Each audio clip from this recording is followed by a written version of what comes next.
Hello, everyone. Welcome to It's a Long Story, a place where we roll dice, we tell stories, we create magic. And yes, my background is still red. I forgot to change it. I'll do it in a second. Everybody taking a look at the new moon with an added friend, which we'll talk about here in a second. But before we do that, everybody from the new moon, take a look at the camera, wave, and say hi. Hi. Hello. As I had mentioned last week, for those that were paying close attention, unfortunately, Chris did have to move on from this campaign. We will miss him and wish the best of luck, as we will eventually be moving Bixeldan into a more NPC sort of setting. But jumping right in is our friend Nathan. So Nathan, welcome. We'll be jumping into his character soon tonight. But with all that said, hi! If you have no idea who we are a D&D live play stream that run every Monday, Tuesday, Wednesday, and Friday, days of the week. Monday, Tuesday, Wednesday, and Friday, having 4 different parties existing, breathing, designing, compromising, scheming, thieving, other ings in the same world, the beautiful homebrew world of Imea. So if this is your first time, welcome. We hope you enjoy it.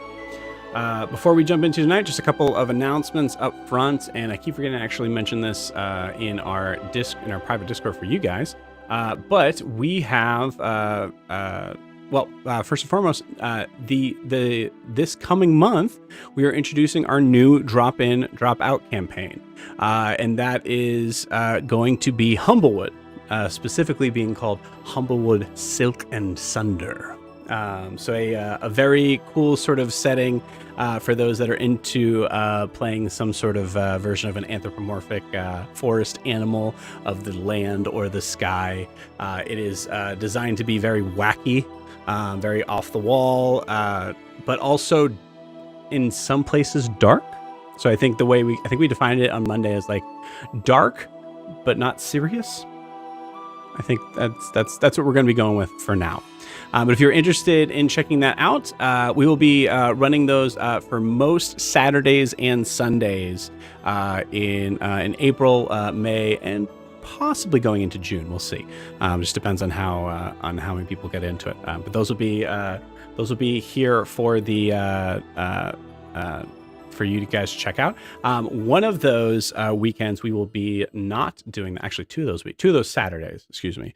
We will not be running those games, as we are doing something that I'm very excited about. We are joining in Start Playing, which is the company that I work for, that you would be jumping into to check out like campaigns and stuff to join us. Have partnered with D&D Beyond to celebrate D&D turning 50 this year. So yeah, super exciting. So in honor of doing that, they have graciously and possibly to the detriment of everyone involved. Just kidding, that's not true. Have made a one-shot specifically designed for Start Playing people to be able to jump into and play. So we have, actually I should have gotten the details today, so I guess I'll check my email. But it is a revamping of an old favorite dungeon crawl from way back in the day. The Descent into the Lost Caverns of Shojkanth. Jack, am I pronouncing that correctly? Does that sound right? That sounds the way I used to say it. So yeah, okay, cool. Like back in the day, I remember. Like I said last time, I remember that one. I won't be playing because I recall it very well. Well, hey, I mean, yeah. If you want to revisit the old favorite, you can. But it's a level 9 dungeon crawl one shot that'll be available. We put it. Actually, I need to change the pricing on that. It's going to be. I need to fix it right now. It says $19. I have no idea why it says that. It'll be $15 a player. So it's actually a very cheap one shot to be able to jump into, to be able to kind of celebrate D&D turning 50. And it'll be very heavy into the combat. And like having some leanings most likely to like the old sort of the the original sort of style of D&D.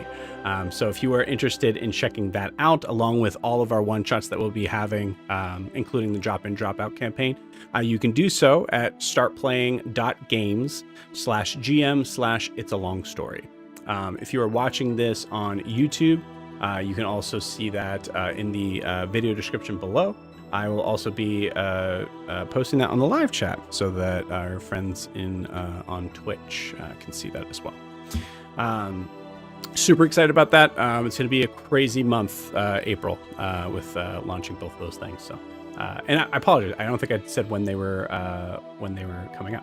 So that will be the 13th and the 20th is when we're running the Descent into the Lost Caverns of Sojkanth. Put it in the comments at the phonetics of how to say Tsojcanth. Have some fun with that. Scandinavian. Sounds like old D&D to me. Cool. Also, last weekend, this past Saturday, we had a really fun one shot that was designed not for D&D but for Candela Obscura. If you watched this channel for a while, you would have seen that we've been trying to get a campaign launch for some time now in the Candela Obscura game system. For those that don't know, Candela Obscura is a cosmic horror game designed by the people of Darrington Press, which is Critical Role. Very introspective, rules-light game with a lot of high stakes. Designed for kind of short campaign things. Something I didn't really explain before. For our version of that, we've taken the exact same thing, the same sort of game. It is exactly the same game. The only difference that we've changed is the setting, as I wanted to kind of put a little bit more of a real-world setting into a place that is near and dear to my heart, my original hometown area of the North Shore of Massachusetts. So that is the setting for where the campaign that we're trying to get to is from. And we had a one shot last Saturday that was super fun. Most of the people that were playing were from our campaign, so we'll probably put some snippets up here at some point. But in the meantime, feel free to check out the full campaign. If you're interested in joining, please do so. We're looking for most likely, right now it says Thursday. We're looking at possibly doing Sunday as a switch from there. But please check it out. We would love to have you join. And man, playing that one shot, we did a play test way back in September, and that was amazing. And being able to kind of revisit that world and going through that again, it was just as fun with that. So please check that out. Feel free to ask me any questions or whatever have you.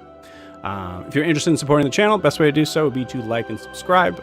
The more people we get in here, the more we can kind of change and add things to make the story cooler and more enveloping for all the viewership and the players themselves too. So also free one shots every once in a while, things like that. We'll probably try to kind of push that a little more once we get more people involved. So thank you. And if you are not wanting to do that and you just want to watch, that's totally okay too.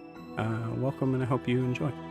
Lastly, if you want to check out our social media stuff with our Instagram and TikTok, I don't know if you guys noticed, but there's a little bit of a new digs on here where we can see everybody even a little clearer, all thanks to Brandon. So thank you, Brandon. We're also working on putting up some new sort of nameplates so you guys can see us a little bit better on that. But in the meantime, yes, so we have a link tree for our social media stuff, some behind the scenes stuff, some specific clips that we love and enjoy, and some looks at some looks at some closer looks at some minis and live and like physical terrain that we've used for some of our more important and interesting combats. So I believe that is it. So I'm very excited to start tonight. We have a new player. We have a new sort of addition to the group that's going to bring a lot of lore and fun stuff, and just as always hijinks, especially with the new moon. So let's go ahead and jump into it. But before we do that, we need to know where we left off. So Matt, would you please do the honors? Absolutely. And to reiterate something Joe said, don't sleep on those Candela one-shots, y'all. Those are awesome. So the new moon, we sort of picked up right where we left off last session, with the majority of the group meeting up with each other at the Blackwater Banshee bar within Dare's Wharf. Sort of initially was Grianne, Adim, Ianthe, and Daphne sort of at the bar, catching up over drinks, sisters learning that they have brothers, just family fun all around. Shortly afterwards, Titian and Bixeldan walk in as well. They encounter the not so inviting patrons of the bar. They literally pulled crossbows on Titian as he was trying to do a goof. But it also sort of signified the tense atmosphere that the bar had and how suspicious they were. There was one individual patron that seemed more important than the others, but all in all, it just this kind of place where eyes were on everybody at all times. As the time went on, and as we were sort of gathering and sort of catching up with one another, Missing, our changeling friend from way back when, came walking in with a very injured, very hurt Sif. As they walked into the bar, one of the sort of patrons stood up, shouted for Rashra Thusk, and pulled a dagger on Missing in an attempt to stab them. At that point on, Jake Gyllenhaal might as well have been in the campaign, because we went full Roadhouse on the situation. And absolutely bar fight. Excuse me. Would you rather me go Conor McGregor in this moment, or? Good Lord, no! I would rather you go the OG, please. Yeah, here's Conor McGregor's acting reel. The whole movie. It's all he does. That's his range. Sorry, I forgot the unhinged smile he had on the whole time. The whole time, Connor, you gotta show emotions. It's just I'm showing them, eh? Sorry, I went full leprechaun there. I apologize. But yeah, so a bar fight commenced. Initially, it was very nice and very non-lethal, with Titian doing sword slaps, Adim doing headlocks, Grianne doing pinchings or other hits that were happening. Ianthe casting some spells, but it really got kicked up to another notch when Missing straight up stabbed someone in the throat, and then Daphne started burying crossbow bolts into chests. After a period of time, we handled our business, and the bar was empty, just with us remaining. Titian tried to heal Sif with his lay on hands, to find that his paladin powers are malfunctioning for some reason. Goodness knows why. But irregardless, we left the party with them sitting at the table and Daphne and Missing trying to sort of share their plans about how we may or may not deal with a Rod situation with Unearthed Arcanum, I believe, or some other group within Dare's Wharf that we might get to know at some point. That's where we were. That's what happened last session. Awesome. Cool. Anything we missed, gang?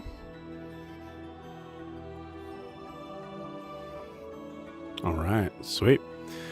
So, without further ado, let's jump back into the new moon.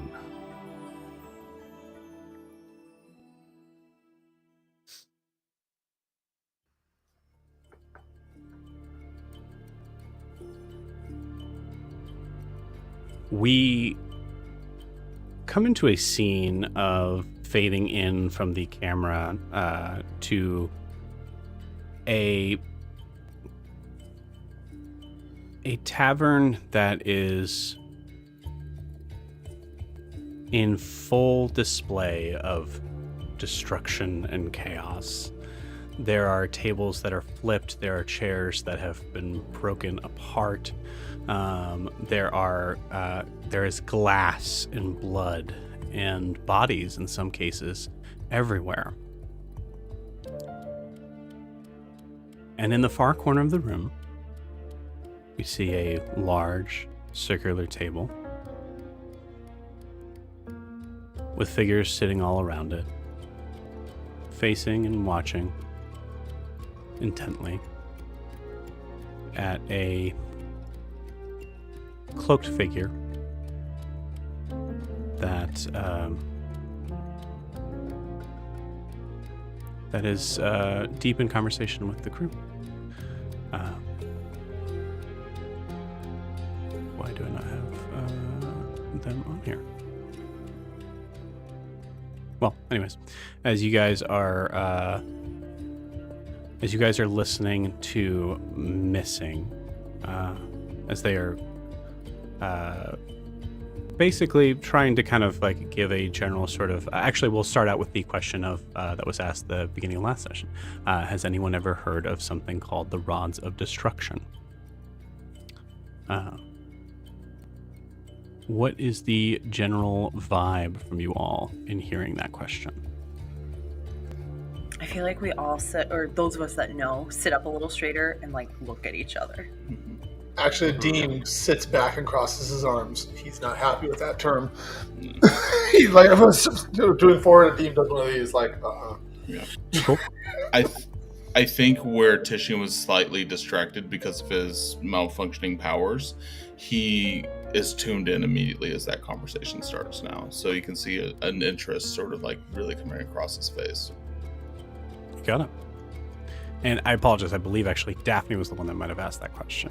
Correct. Daphne did. So we'll say that you all are looking at Daphne.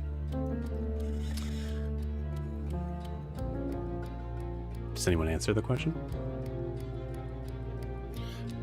Yeah, we might have heard of something about a rod or stick or something of that nature. And you're saying that you found one.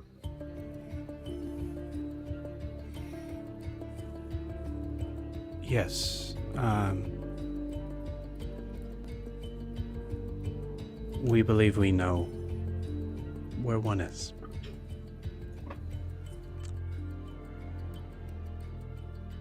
I'm assuming because some of you have said that Titian has said that they're aware of something involving the rods, that you're familiar with what it can do or what it represents. Yes.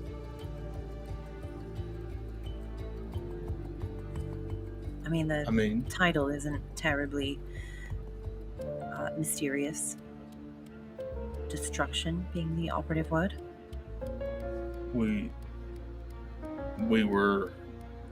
heard they could destroy the world. Yes. If fallen into the wrong hands, that is a likely possibility. And you think that the people who have it now are the wrong hands? If I'm remembering from what you said earlier. I think above board, I don't think she said that anyone's had it yet. At least maybe not to Grian. So we'll say, like, if you wanted to rephrase that as saying, like, where it is. Yeah. Although I don't think, because I think Daphne was probably gonna be really careful and explain to the group what the situation is. So I traveled with some people that have, by a manner of what seems to be pure luck or magic or whatever,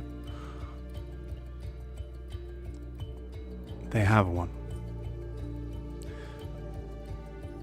I want to be clear in recognizing and saying this to everyone at the table, that I have no want or intention, I have no desire for any harm to come to these people.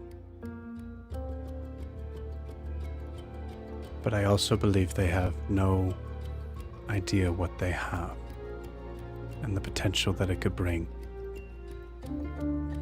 for the people of Dares Wharf and other surrounding areas. And shoots a look at Titian at that.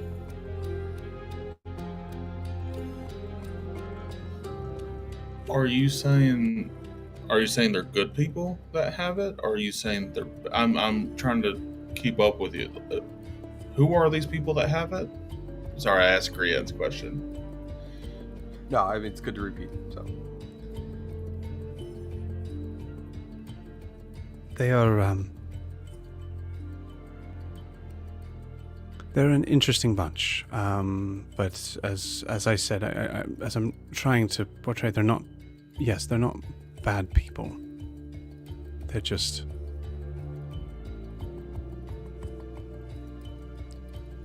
The rod being in the wrong hands doesn't necessarily mean that I'm not trying to define them as evil as much as just maybe a little misguided. Some of them unaware of how the world works, truly,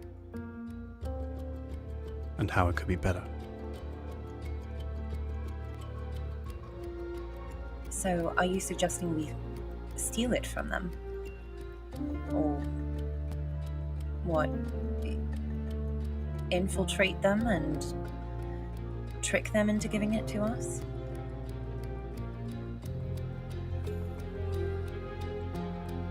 Possibly.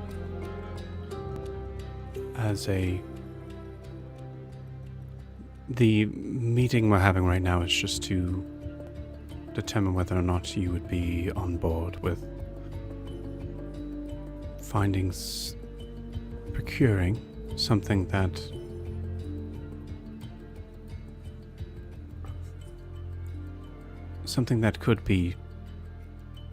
that is very dangerous, but also could be very useful.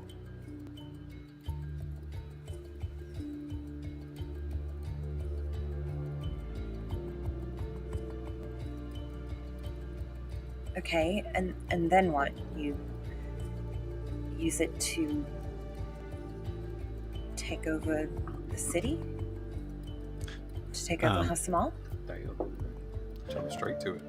At this point, this is where Missing kind of cuts it. There you are. Jeez. It's there the whole time. Nah. Well, I think we can all agree at this table that unless our new goblin friend is any different, I'm gonna be honest, we don't really know everything about this device either.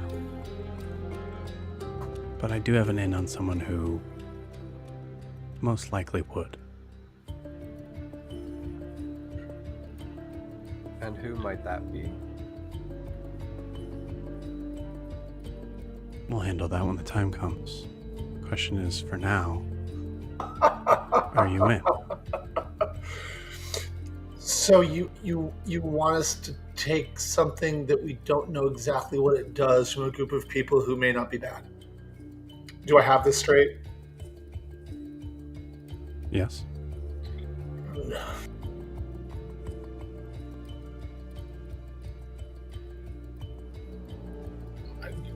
Hold on one second. Are you sure this is a real rod? Like, what makes you so sure this is a real rod? Because we thought we had one a while back ago, and like it turned out to be fake. Like, how are you so sure this is the real thing? Daphne looks at Ianthe with that. What?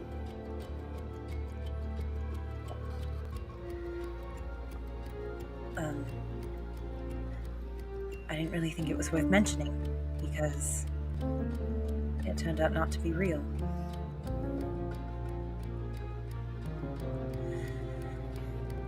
Okay. You're not the only one who can keep secrets. It's a rather large secret, sister.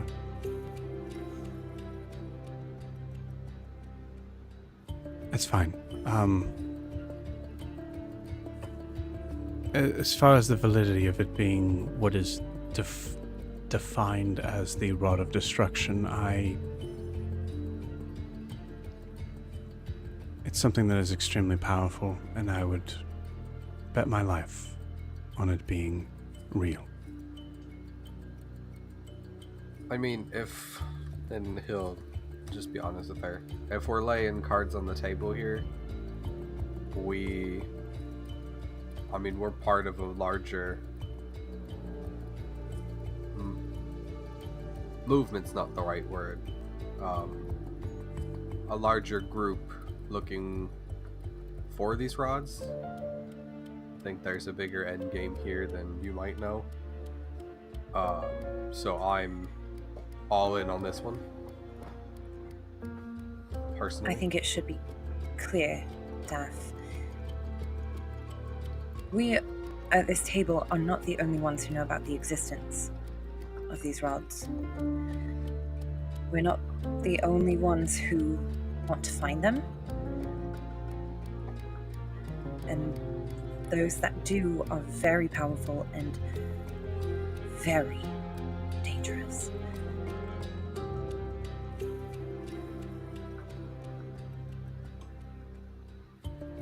All the more reason to make sure that it is in the right hands for if and when there is a scuffle with that. Can I ask which one this is? I mean, I know that there's 4 of them, but do you know which one it is? I don't.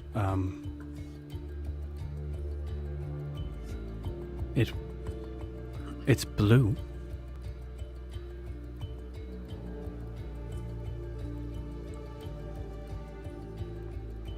Okay, Oh, all right. that's a bit of a hint. Yeah, is there anybody who wants to like roll an insight check or whatever? Yeah, I'll go. I would I'm like like to roll an Adim's green, so I don't. Yeah. It's like it's Ianthi's rod. I'd like to throw an insight check specifically on missing. And I kind of What do you want to throw.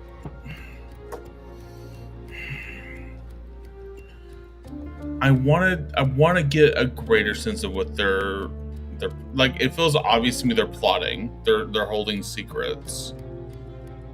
I feel like the question I really want to know is: are they actually wanting to team up with us, or are we a means to an end for them? Okay. So that's the vibe you're looking for in this. Okay. Yeah. Like, are they trying? Are they trying to take advantage of us? Yeah. Okay. That'll be a 23. Okay. Grian, did you? I want to make sure we handle the insight checks on Daphne first. So anybody who rolled on that. 15 insight for green. Cool. If I do it, can I have advantage? Yes, I will allow it.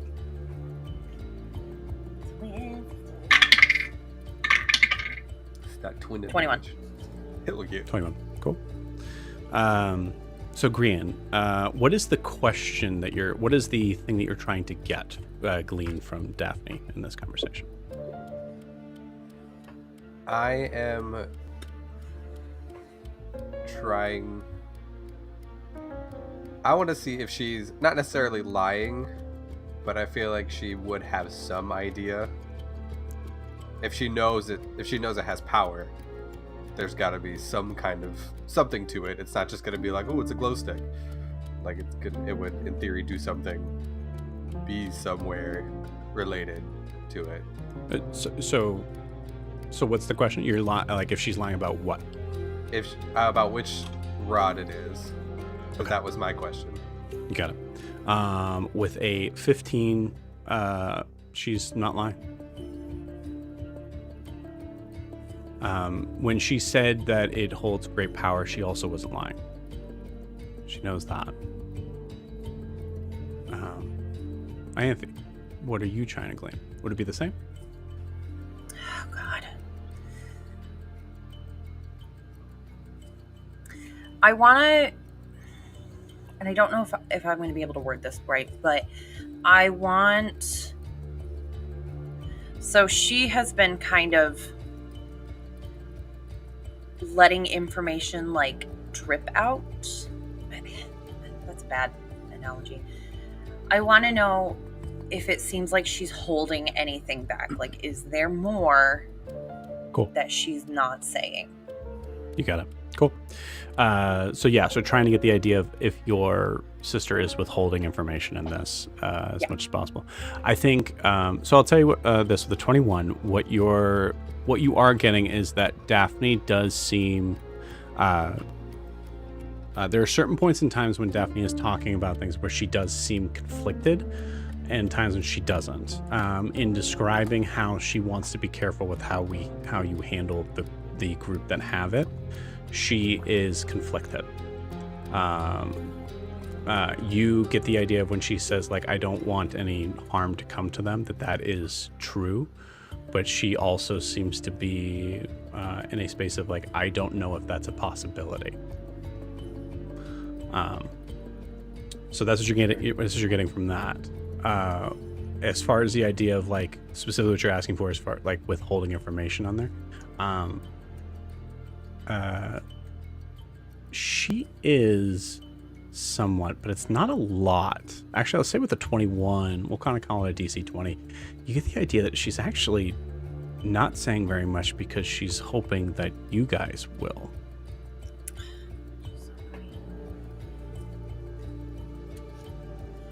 Okay. Can I ask one more? Yeah. Insight question? Sure. And you may have already answered it, but I want to get a feel for how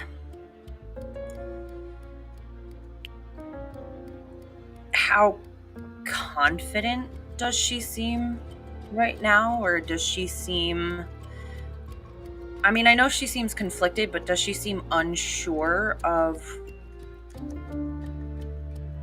like, is she giving me kind of a, this is reckless, we're just diving into this, or am I getting the vibe of this is something that has been in the works for a while and that she has thought 3 steps ahead of everything? I love that question. You get a vibe from your sister that it is, I don't think reckless is the right word, but your sister seems very passionate about this plan, this idea. But you also get the idea that we'll say kind of like the recklessness of it is really based on the idea of there hasn't been enough people to be able to be, there hasn't been enough people that I think she trusts or Missing trusts with this information to even discuss a plan on how to move forward. You get the idea that this is very early stage. Okay. But something that might be on a quick timeline.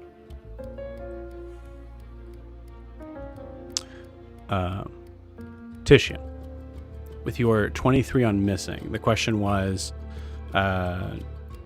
whether Missing really seems to be interested in the means to an end, or if this is something that you think that they want everybody to succeed with, right? Basically, I'm wanting to know how much is Missing trying to just use us, or is this like they're wanting a legitimate like team up here? But yeah. Interesting. And I'm asking it of Missing and not Daphne, mostly because of the remark she was like, because of her withholding information that she has when they're asking us to give information freely. Cool. I think with the 23,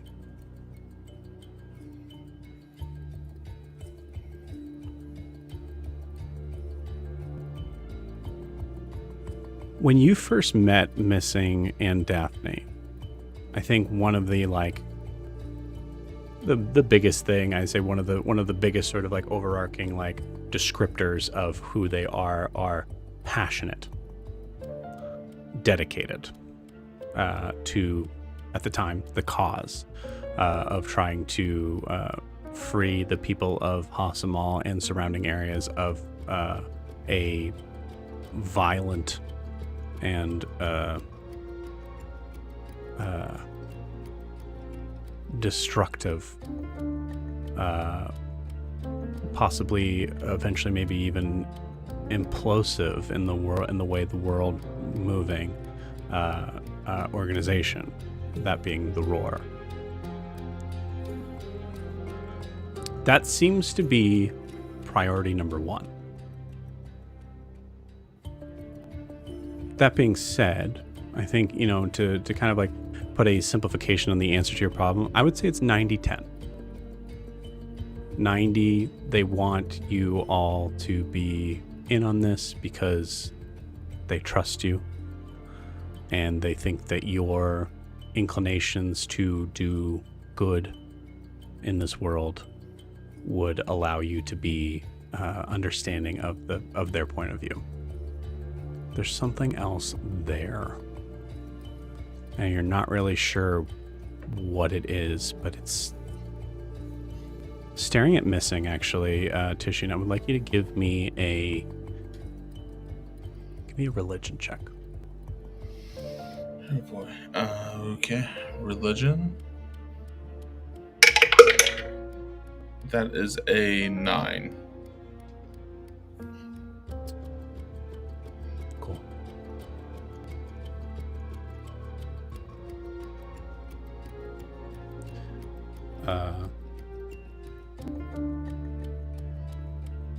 With a 9.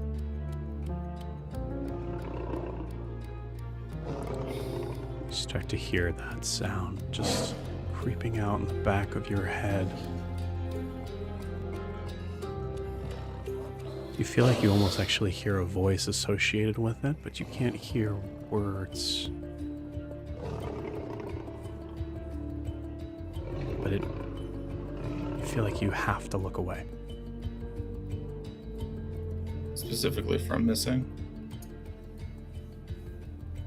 I think you feel like you have to excuse yourself, possibly even from this situation. Yeah. It's up to you if you do. But that's No, that's where I was sort of going from. That's why I asked. Tishin will, as this conversation is getting heated up, as soon as he starts hearing that, I think you see him turn, as much as a Leonin can, a little pale, and I think he's just going to, excuse me, hey y'all, I'll be back. I need some more air. I'm sorry, I gotta go. I gotta go. I gotta step outside for a moment. Y'all keep talking. I'll catch up later. I gotta step outside. You see Daphne look at you. Are you sure? Yeah. No, it'll be fine. I'll be fine. Hey, Daph, I'll catch up with you later. We'll share a drink and everything. But I gotta step outside right now. And just sort of getting a little bit of a Charlie horse in my leg right now, and I just gotta go stretch it out and get out of here for just a second. You look at Daphne catching Missing's eyes, and I would like anybody that's watching this whole exchange give me a perception check.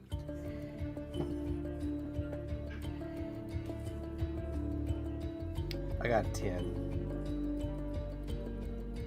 13. I got an 11. Haha. Sif, you're here. I think because I'm so hurt and I don't know what they're talking about, I'm just arms over the back, head back, just trying to sleep it off.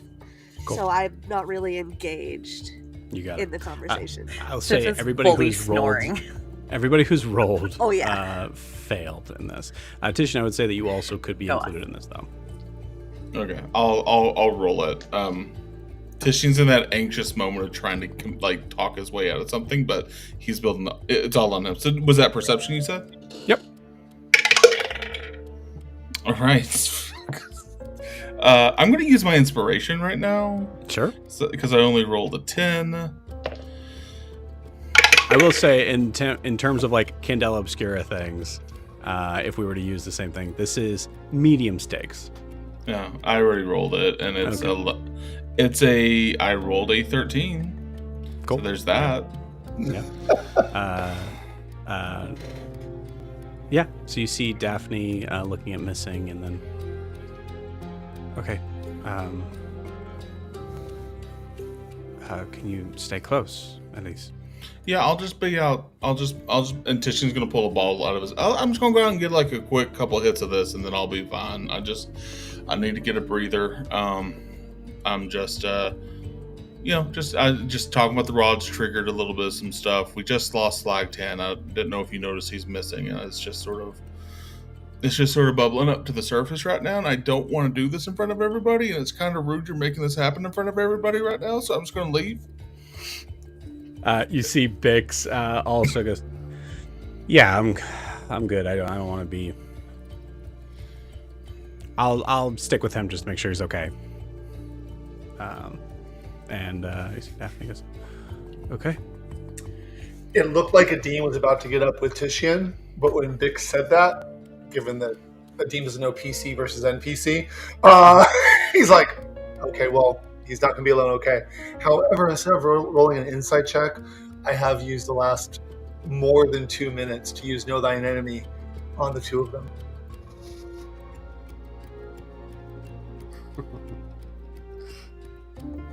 So if you want to just message that to me, you can. I'm gonna say, I'm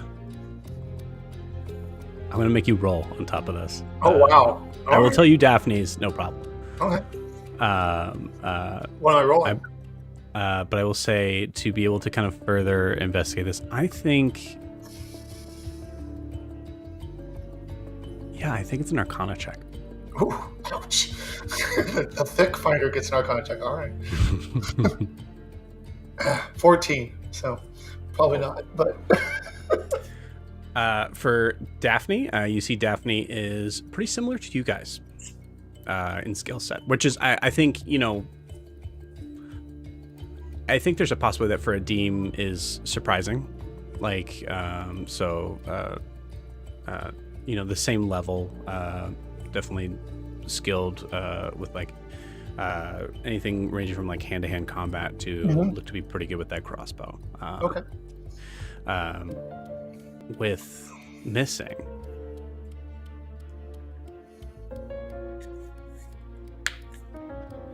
I think surface level, you get the idea of. Actually, I will say this because this is not the first time Adim has spent time with Missing. Correct. Or Daphne. So Correct. I think with Daphne, like Daphne seems to have been have gotten better as you guys have gotten better, like and more skilled. So it just tells you that like some stuff has happened. With Missing, you're very aware of of their like skill set and things like that in the realms of like you kind of like without like having to use that skill. I'd say you kind of think that they were around your level. Okay. Now it's a big question mark. And just so you know, the reason just the impetus so the DM knows what Adim was thinking is they're asking us to do something that if they were both way above us asking us to help, I'd be like, what are you thinking? Right. So it's kind of like I'm trying to use them to gauge what they're asking us to do since I don't like the idea. That's what Adim's purpose was, just so you know. But then he just quietly, he looks like I said, he was about to get up, but then when Bix went, Adim sits back down. Okay. Cool. As Titian and Bix kind of get up to leave, I was waiting for them to kind of walk out. So, it sounds like you haven't. You said that there are more than just us looking for something like this.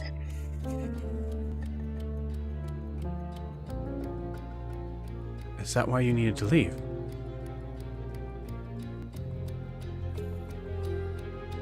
I say Daphne's looking at Ianthe at this. Yeah, I don't think she's talking to me. Who's she asking?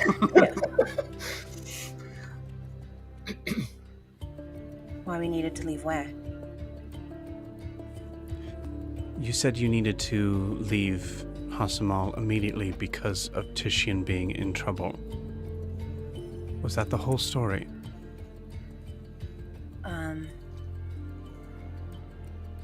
Titian being in trouble is his story to tell.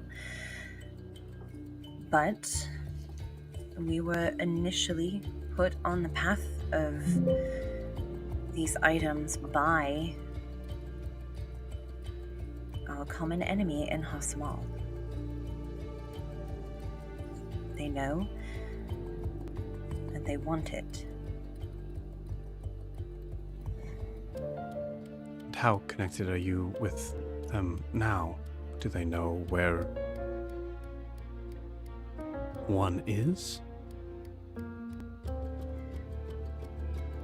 I think they do because they're following you. Not because of any information we've given them, not because of any connection. But they're a powerful organization with a lot of resources. And they're not the only ones. I told you that Noel attacked us.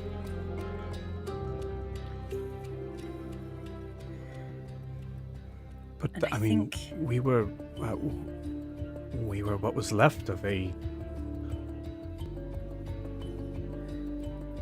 failed uprising. You're saying that they know more than us being leaders of traitors to what Asamal holds. That's why I assumed that they would have been looking for me or Missing. Here's what I know that they know. They sent us to find a rod. We never returned with a rod, but they told us about it. And I'm pretty sure they know that we didn't die in the process.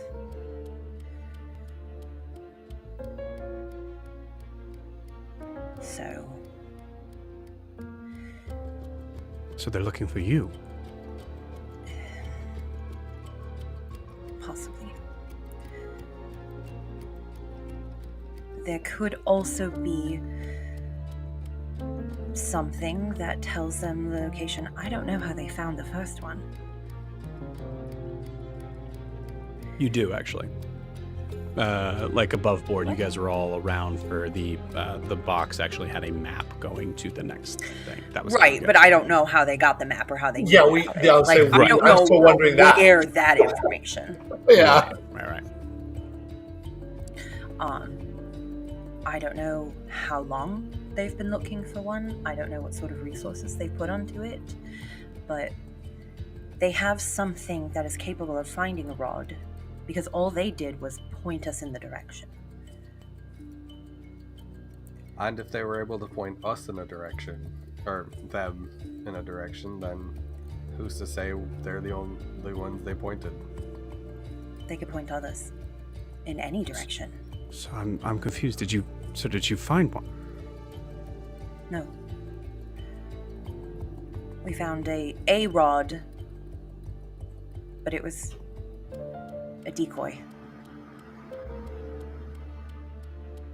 We didn't ask more than that because, quite frankly, we didn't want to know.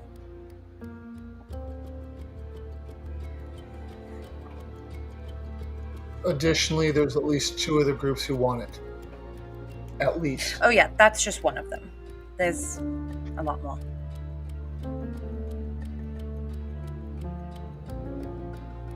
Okay, well, all the more reason for us to move quickly to make sure that it is in trusted hands. Hands that could possibly at least hide it away from these others.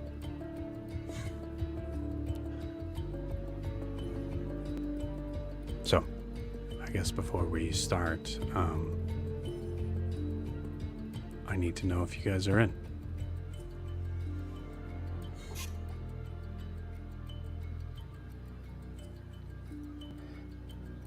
I'm in.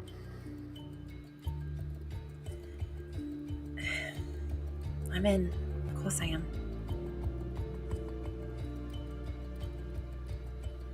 Poke Green, Sif you to like wake her poke up. Sif. Yeah. I think I kind of like slap Sif on like the arm, but it's kind of like a healing hands type slap to be like, wake up. I just So- like hold a thumbs up, like, sure. How interested are you in a heist? That sounds fun. And then back to sleep. I think Missing looks at a Dean and says, There is no reason for you to necessarily trust that we're going to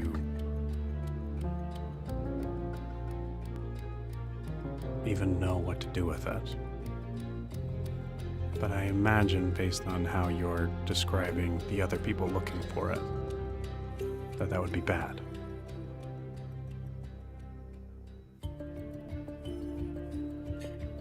Correct, but I don't know if you having it would be just as bad.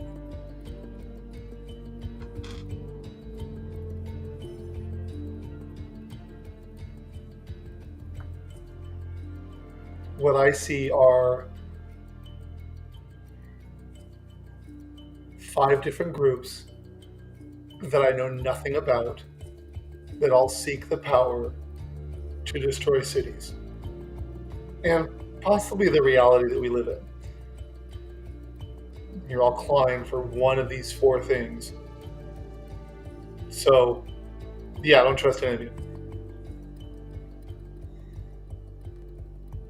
But thanks for bringing that up.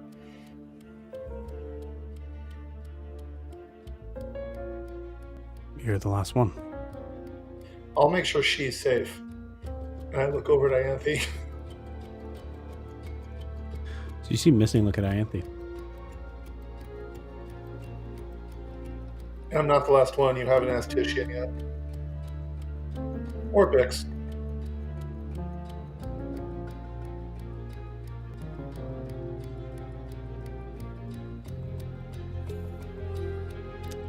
Safety for the people at this table is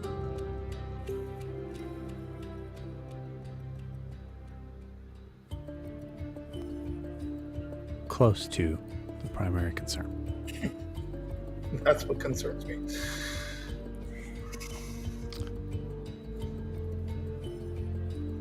I'm going to assume that you're someone that, when the chips fall, are a man of action, not inaction. You would assume correctly, but sometimes people don't like where I make sure the chips fall.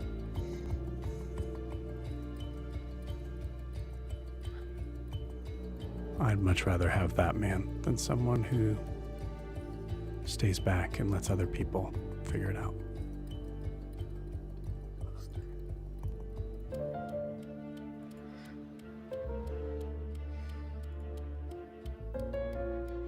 Okay. Can I just telepathically say in Adim's head, for what it's worth, of anyone to have access to a rod, you're probably one of like 10 people who could actually be trusted with one.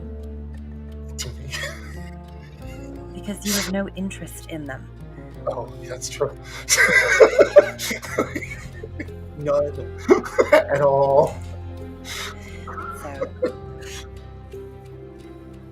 So if anyone's watching Adim, he smirks a little bit and then it goes back to a neutral standpoint with that comment. Because, yeah, that's true. Oh. Well, sounds like for the most part, those that are at this table right now are on board. I think it best to lie low for now till we can figure out more information. Where are you all staying? Is it safe where you guys are all staying? Looking at Adim. I believe so. It's fine last night. Okay. I don't know that it wouldn't be again, but then again, I don't know the city very well, except for a couple of bars. I do have a place to house you, but I would imagine that some people here would... Is it more comfortable? Because I'll be honest, where we stayed last night was not very comfortable, and if I have the option, I really love to be comfortable. You look at Missing, kind of like staring back, you like not really being very responsive. Daphne goes, not really. It's Fine. underground. Ugh. There's beds. All right, we'll stay where we are at.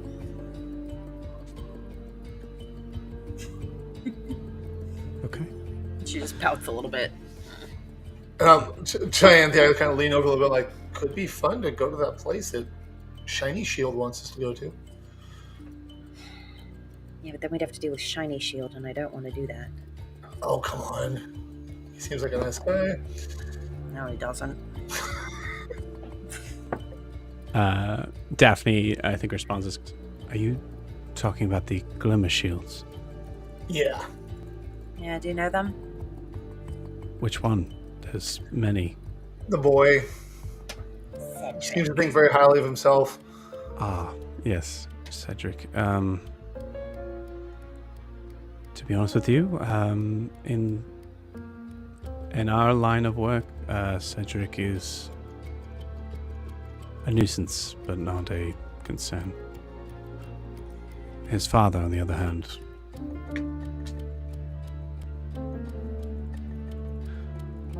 is both on paper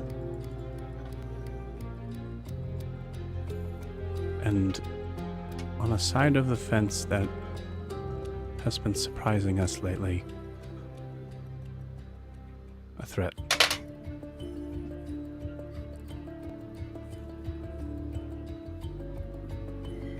That reminds me, do you know anything about a robbery that took place earlier today?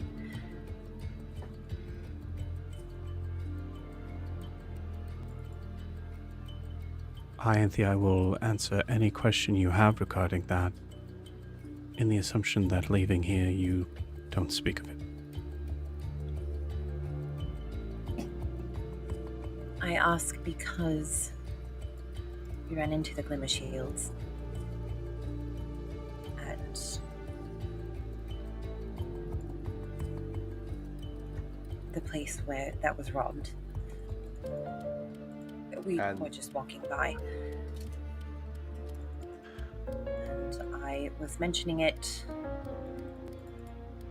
not thinking you actually had something to do with it, and that is my fault.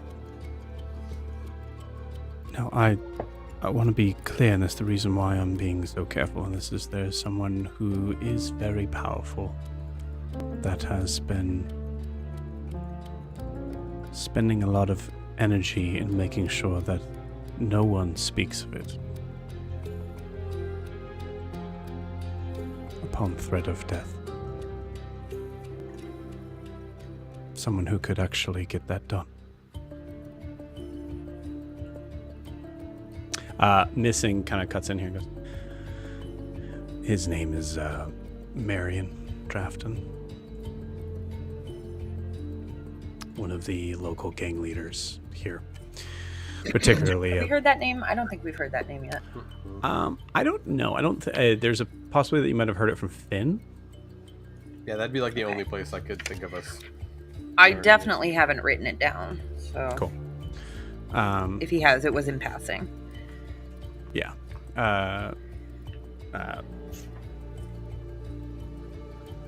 The Draftons are some of the. There are bad people, and then there are the Draftons. They are another level. Deal mostly in slave trade. Have heavy connections to Azumare, as well as other surrounding places that would accept slaves.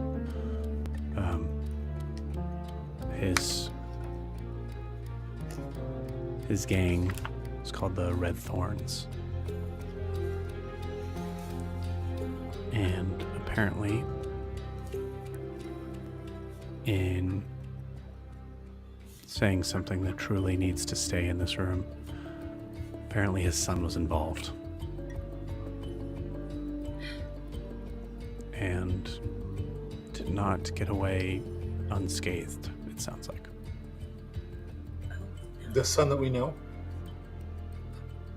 Since you said there's lots of them? I don't know. Or are you? Which son are you referring to? Drafton's son or Shiny Drafton's Shield's son. son? Oh, okay. Drafton. Yeah. His name is James. James. But again, walking out of here, it's best that you pretend that you don't know this information. Well, the DM was talking too fast for me to write it down, so I don't know this information.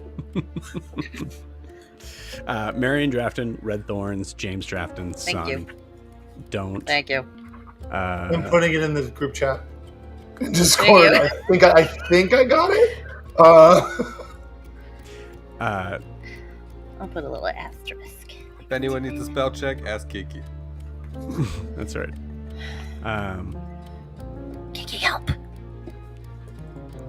To be honest with you, it is very hard to be able to get people to say anything more than what we've gained so far. There has been rumors of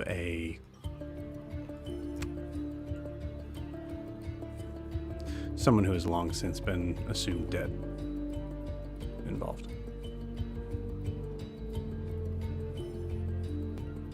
Someone by the name of Kara? This is missing. Looks at you. Yes.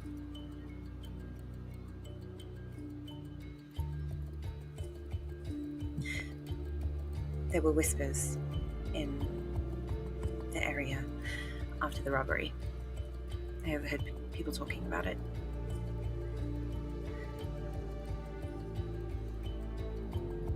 Those people need to be careful.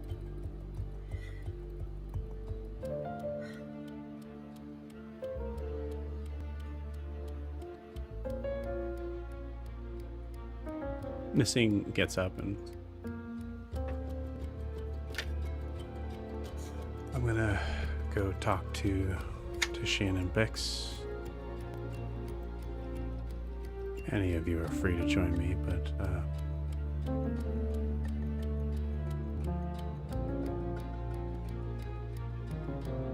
I may have a job that would require his finesse.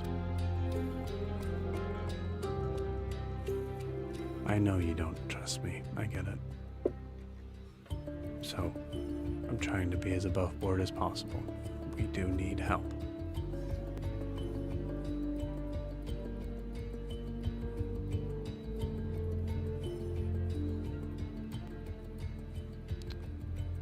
All right. Daphne. And you see Missing get up and walk out of the room. We're gonna cut from here.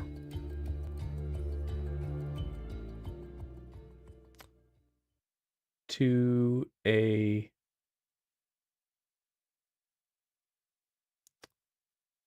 this might be the same music, actually. I don't remember.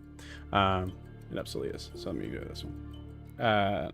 To another place, a place that,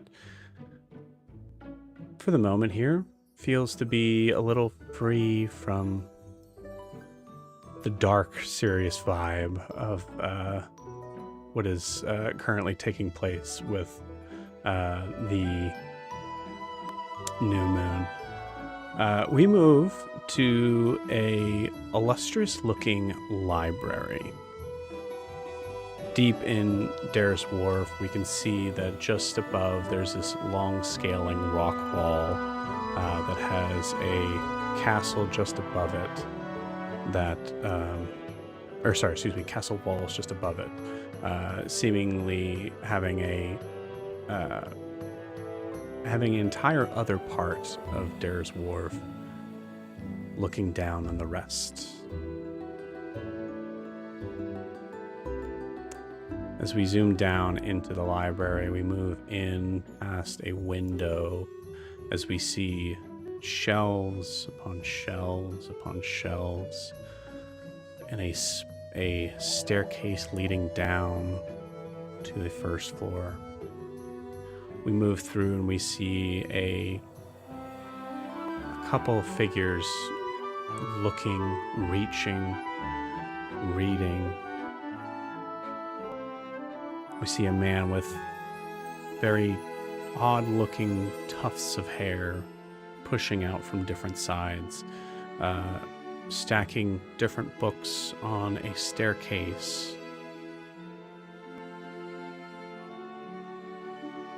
As the camera moves down past him, moving down to the first floor, we see very interesting looking person behind the counter, a assumingly librarian having the elven features, but with a slight tinge of green.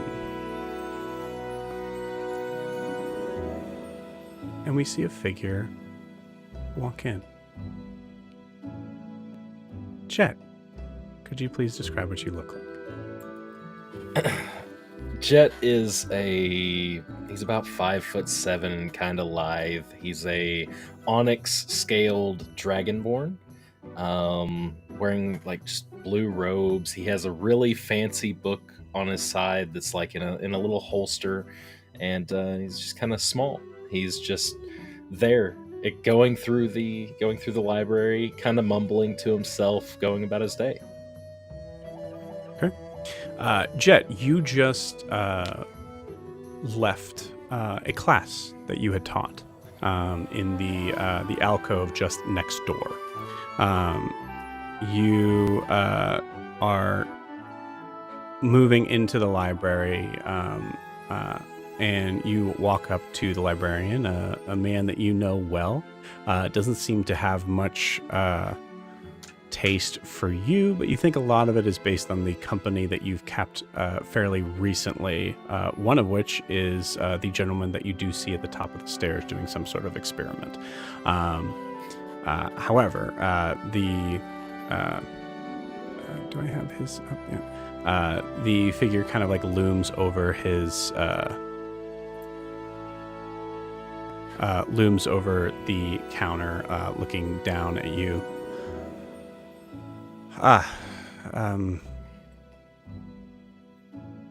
Hello, Bookworm.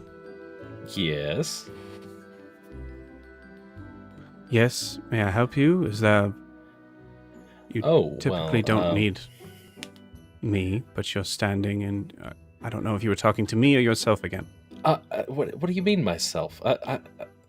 Jet will quietly kind of walk away and go find himself a corner. And he'll be like, as he's walking away, he'll mumble to himself and be like, "I told you not to stop talking to me when people are around. You're making this so everyone thinks I'm insane." I think in this instance, we don't hear any response. As Jet, you sit down at one of the kind of long reading tables, and you hear the sound of a distant tapping sound. Looking over to your left, you notice a large, a small golden orb that is bouncing down the staircase, going down and rolling now on the ground.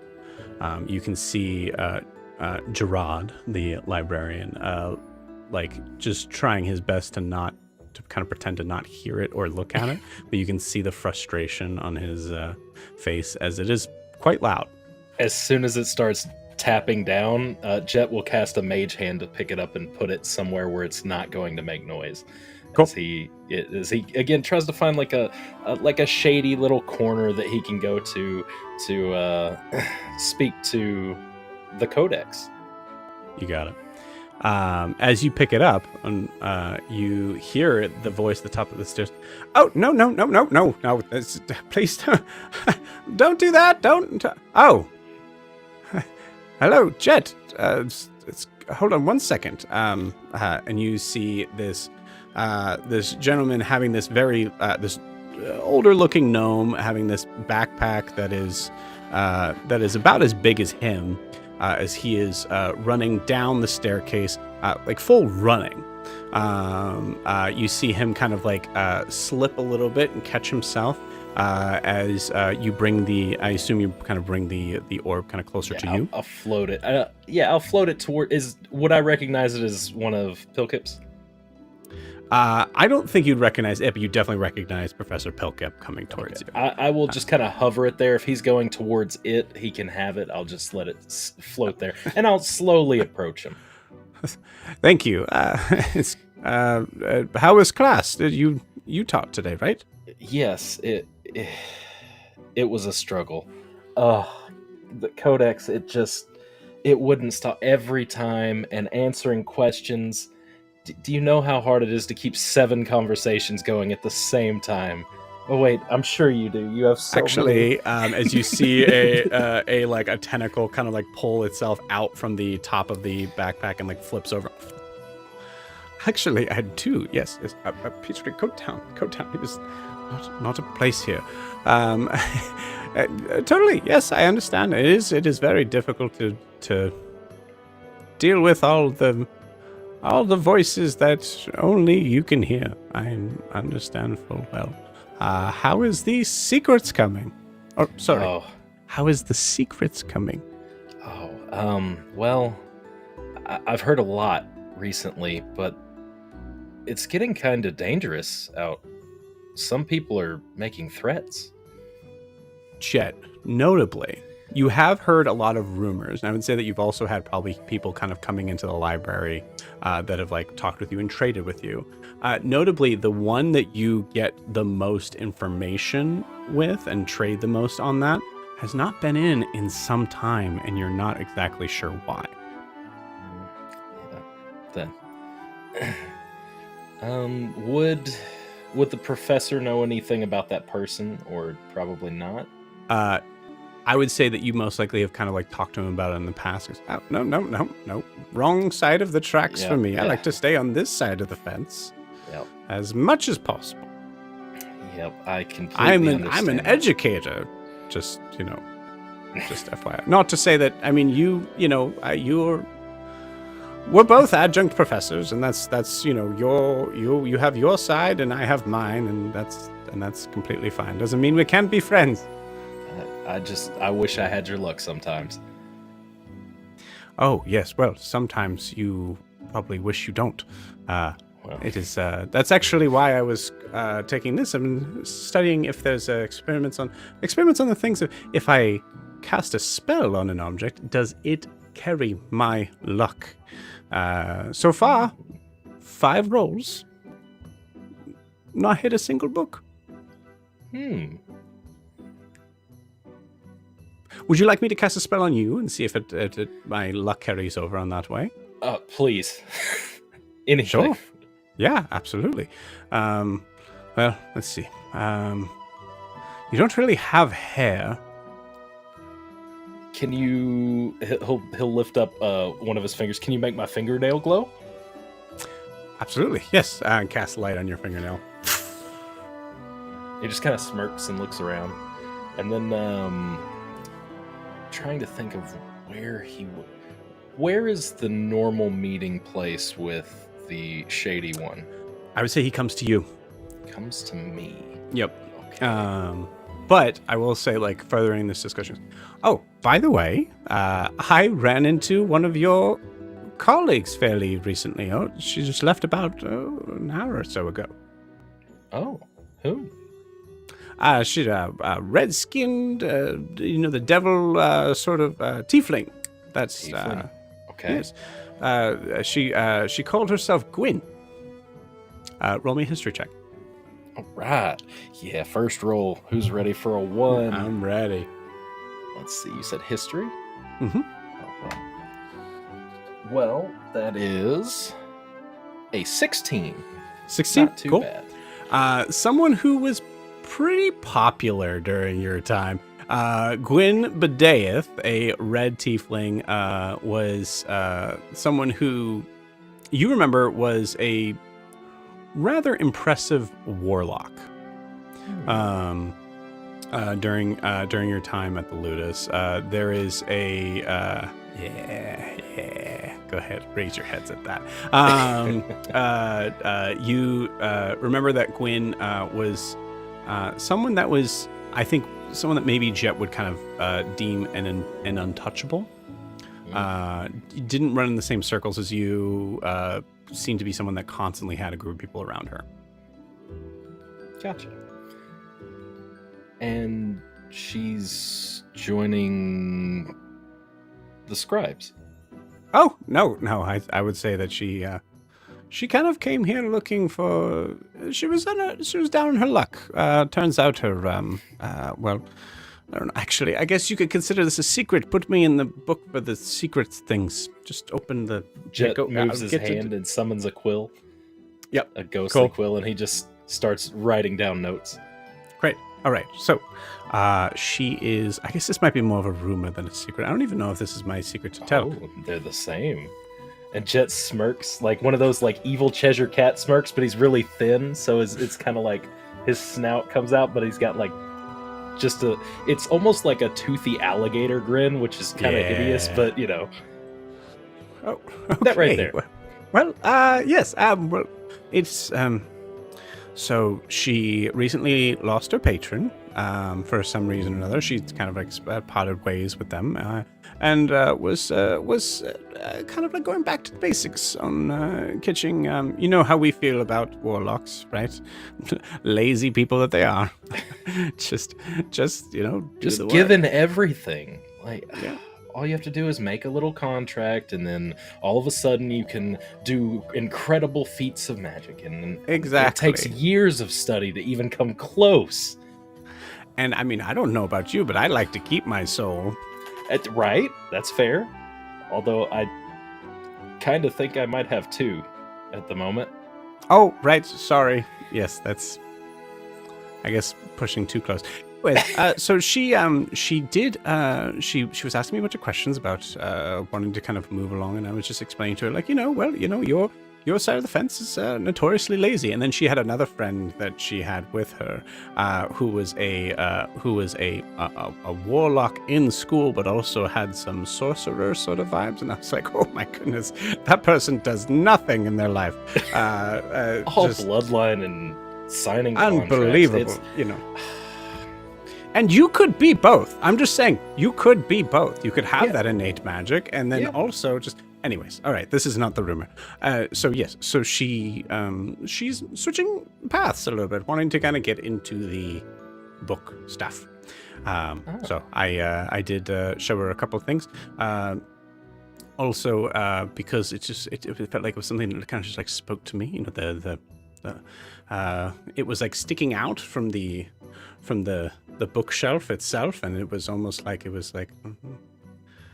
I don't have a book that talks to me or anything, but I just the luck told me to go and fetch it. So it's over there, actually. By the way, it's been way too heavy for me to put back in there. And you see a very large tome that has primordial writing on it that says creation. Oh. Have I read that before? Have I looked at it before? I think I would say it was in the Mortimer Ludus. It was in the restricted section, so there's a possibility that you didn't see it. I will say, for the sake of simplicity, you were not aware of its existence until now. Do you mind if I peruse? Of course, yes. No, as long as you can pick it up and put it back on short, stubby arms. Sure. Where does it go?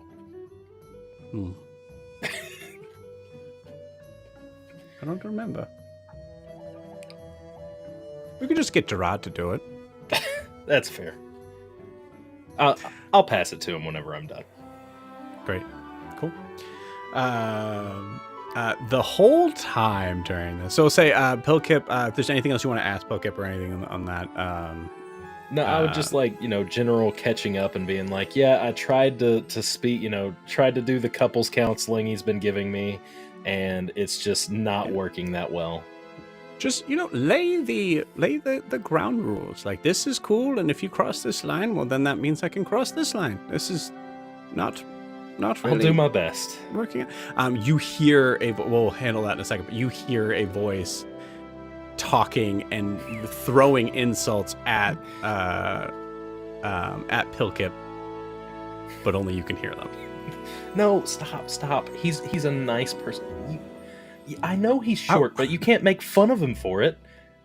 Okay, buddy, you want to go? Let's go. Come on. Looking at And I will pick the book up and let it float in front of him and act like I know that he can't hear it, but Mm-hmm. I will say, Jet, you do remember an instance that you remember an instance of leaving Dare's Wharf when something happened where it almost got taken from you, and you are aware that this book can keep up its own in a fight. Yes, that is true. So as you see him, like, all right, well, I'll put him up. I trust you, but be careful. Codex is... I watched it take out 3 men in a back alley. Oh, okay, great. Well, hey, well, all is good over here. There's no reason to. But I trust you. Your arcane knowledge, you should be able to handle your own. But well, I don't want to break. I understand completely. I don't want to break your book. I would never hurt a book. Actually, I don't know if you could break this book. I've tried at one point. Stop and he just kind of looks challenging me about my magic, Jet. But that's why we're friends. That's all I'm going to think about for the next 2 hours. Can you kill the book? Can you beat it? Can you harm a book?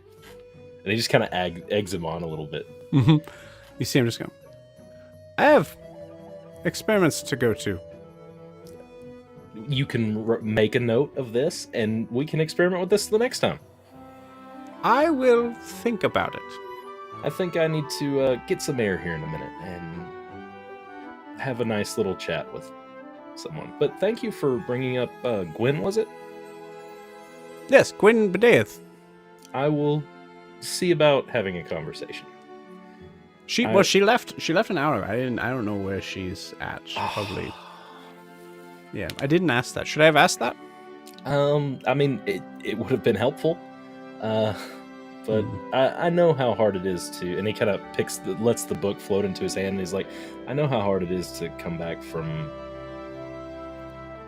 making a mistake. Oh, okay. So I made a Not mistake in you. not asking He a puts young girl He puts where his she's hand staying. on Pilkham's head, and he's like, no, not you. I'm talking about her. And he's like rubbing his hair. Oh. I like that. Yes, yeah, no, I usually try to keep it slicked back, and you see him like slip it back, and then it just pops out again. I think it's a good look. All right, I will leave you to it then. I'm going to see maybe the 6th time is the try. Just to know, I never know. You never know. I wish you luck. And I walk away. I don't need it. I've always had it. And walks away. As he walks away,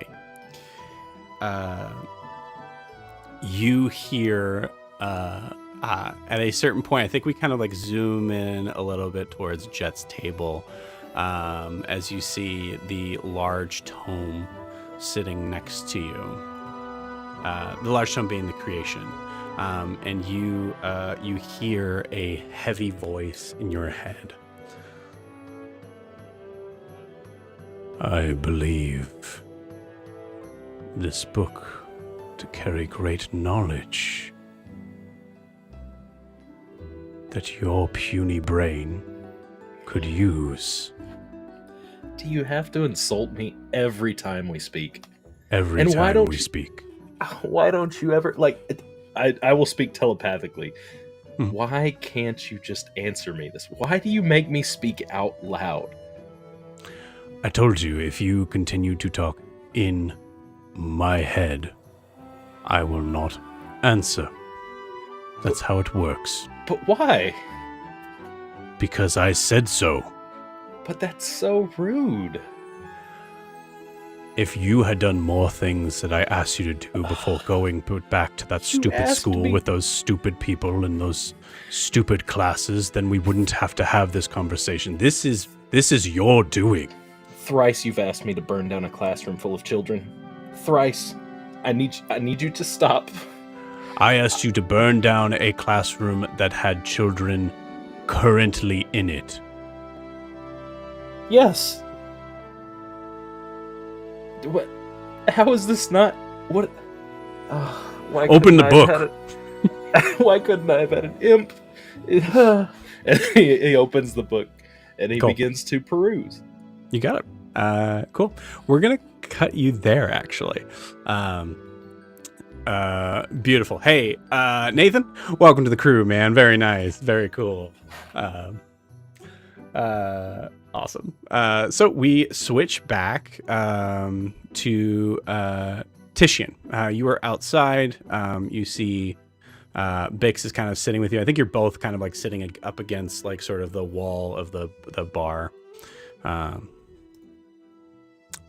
Bix looks at you and just goes, "Hey, you okay?" Yeah, I think I'm Titian's obviously still a little rattled, I think. This is the third or fourth time he's heard those noises. Mm-hmm. I think I'm okay. I'm okay. I'm okay. I'm okay. Yeah, I'm fine. I need to talk to you about something. Oh, sure. Go ahead and shoot. Yeah, let's go ahead and talk. I'd be happy to talk. What's going on? I think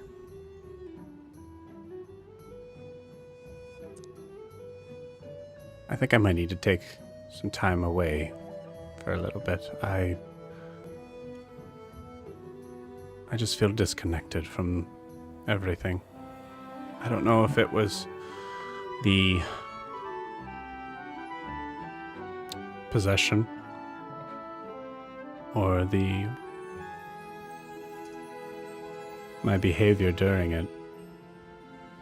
I just feel coming back just not quite myself. Are you sure? I mean, we're happy to help you out. I mean, it's not something I did, is it? Did I do anything to make you upset, or No, I don't. was it the 50 bottles of alcohol I bought, or the That is an insane amount of alcohol. 20 pounds of raw rat meat that I bought, or did I do something gross? Yes, you have. But I don't know. Hey. Titian's getting serious now. He's focusing in. Hey, I want you to. He's gonna like get on a knee and he's gonna put his hand on Bixeldan's shoulder. Hey, I hate that you do this. I know, but you're gonna have to suck it up. Hey, it's all right. If you need to go, no one will hold it against you, and it'll be. It'll be all right. We will understand. Just know that if you do ever want to come back, we'll be here.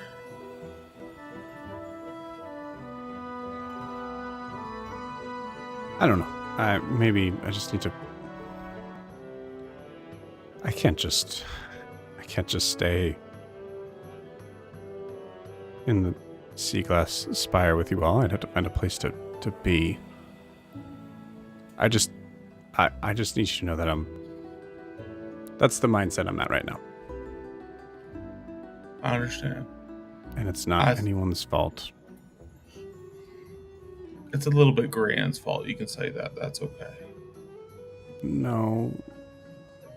I'm going to tell Grant it's a bit of his fault, if that's okay with you. I guess that's fine. I appreciate that. Thank you.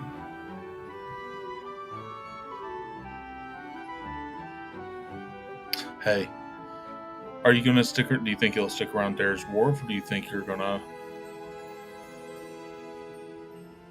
Are you going to try to find somewhere to practice? I don't know. Your skills? We were going to go to the archives. Maybe they need help with something. I don't know. Maybe I'll stay. I don't know. I just need you to hear that. I think it's important that you follow your heart in this moment. If you feel like it's in the archives, go to the archives. We'll understand. You'll always be a part of New Moon.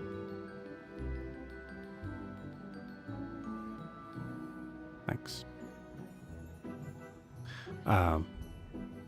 the this moment, I'd say, gets accidentally interrupted as Missing steps out. Titian. Oh, sorry. Everything okay? Yeah. It's Titian's gonna look at Bix, and he's gonna look Bix right in the eyes. It's gonna be perfectly fine. Everything is just fine.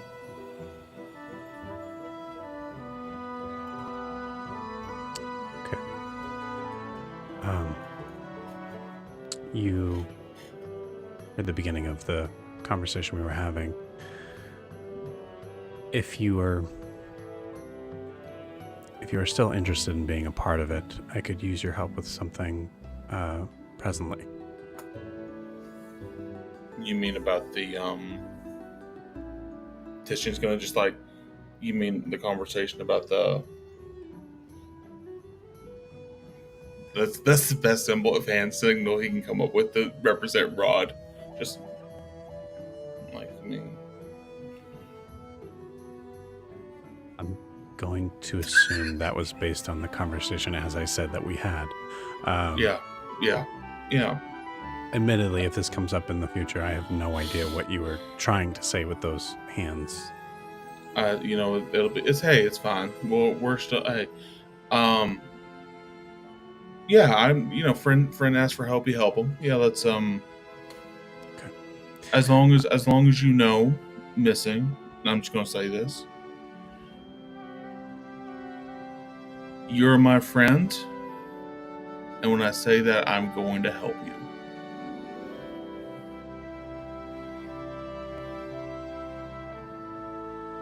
Okay. Thank you.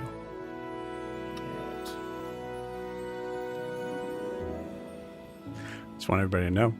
First roll I did was a 3 on understanding what Titian was talking about. To get an insight on what Titian's referencing, I rolled a nat 1. Missing is just not picking up what Titian's putting down. So there's someone that could help us in what we were talking about, I believe. Someone who I have a lot of information on, but have not had the pleasure of meeting yet. You are good with seeming friendly. I am not.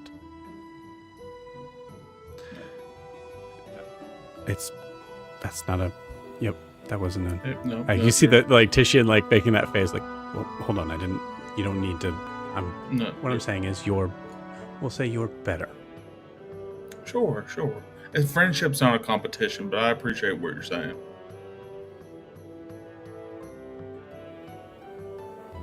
Friendship is fine.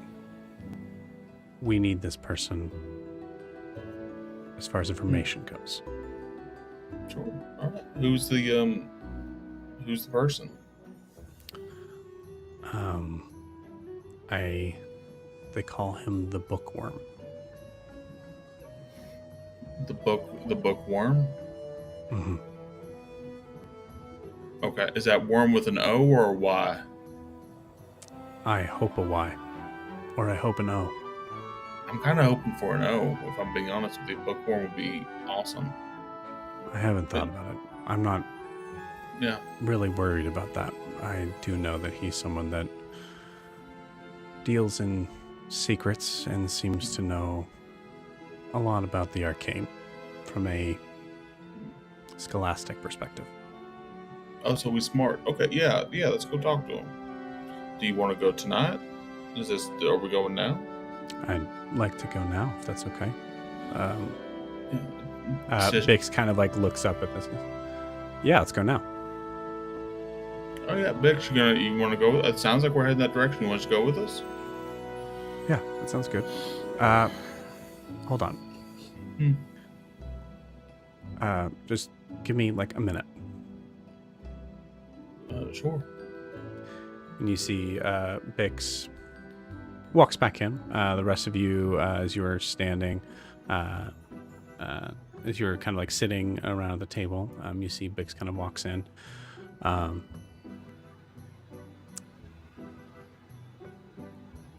Tishy and I are gonna head to the archives.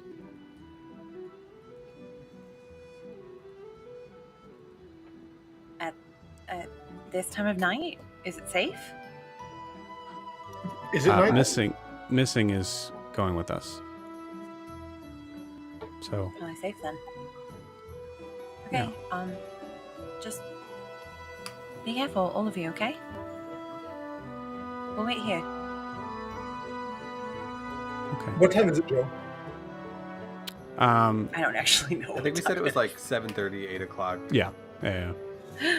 The team has a date. Yeah, I'm like, I'll head out with you, but I won't go to the archives. I gotta stop somewhere. Anthony's like doing like eyebrows. Bye. You see, Bix goes around the table to Ianthe.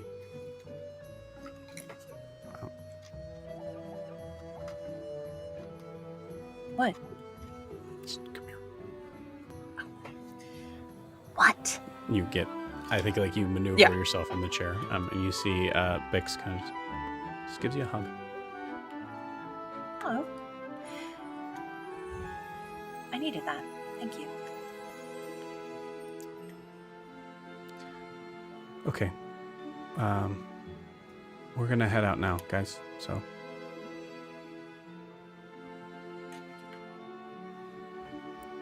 Bye. Don't be long. See you, Vix. Yeah, we'll catch up when you get back. Okay. Sif, are you feeling okay? You need me to? I'm like waking up a little. Like, I'm good. Hi. You have a nice walk. I'm Okay. gonna go back to sleep. Have fun storming the castle. Okay. Bye, guys. You see him walk off. With that, you see Bix. Bix like walks out and just keeps on walking and going like, "Okay, let's go." You see, like, I think Missing and Tishian look at each other. Okay. All right. And you guys head off into. Adim follows him only long enough until he turns off to go to his date. Yep. You got it. So, like, he's not even making a secret about why. He's like, "Yeah, I'm just going to my date." You know, like, the way it like tracks, you actually really like you like split up almost like right when you that's go fine. out the door. I'm like not following though. I'm like, yeah, I'm going that way. I have a Yep. date. I think Green will look at Ianthe and be like, "Well, I think you're in good hands here. If it's all right with you, I've got to go check in at the Compass. I think if Ida found out I was here and didn't say hi for 2 days, I'd be in trouble." So You see Daphne You look wanna- at you and just say, "Remember, only the people here can know what we're talking about. We're trusting you." I'm very used to keeping these tight lips. Don't worry. And with that, he'll put his head up and go out the door. Wait, I will go with you because you saw what happened to me when I went alone. Let's go. Oh, so now you Buddy don't want system. to abandon me on the Right. street. Now you're didn't. cool. Just I staying with me. I mean, that's fine. It's cool. Just push your earrings back and just. They're like arguing as they walk out the door. yeah. Yeah, I think like Sif is like I'm thinking about taking them out actually. Like, Yeah, I'm ready to fight.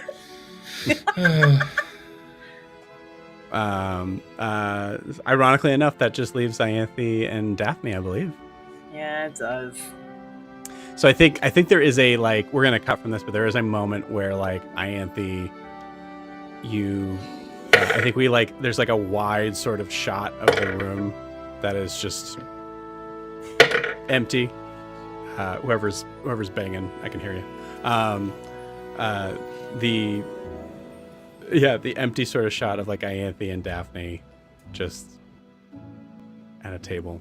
I think like she's just tapping her fingers and we're gonna quick cut from there. we're going to cut once again back to Jet. Jet, you are staring at this book. Give me an investigation check with advantage, please. Ooh, investigation, you say? All right, with advantage. That ain't good. That's a little better. That is an 18. 18, cool. With an 18, looking at this book is something that you've heard in passing before. Well, not heard. Something that you know in passing before of one specific iteration on the idea of how the world came to be. I think in the realms of someone who is just interested in things that can be proven by evidence and even magically something that is hard hitting, any sort of realms of that was of hearing about stuff like that kind of had this strong foot into religious things that I imagine for Jet was probably just not something at the time that was interesting.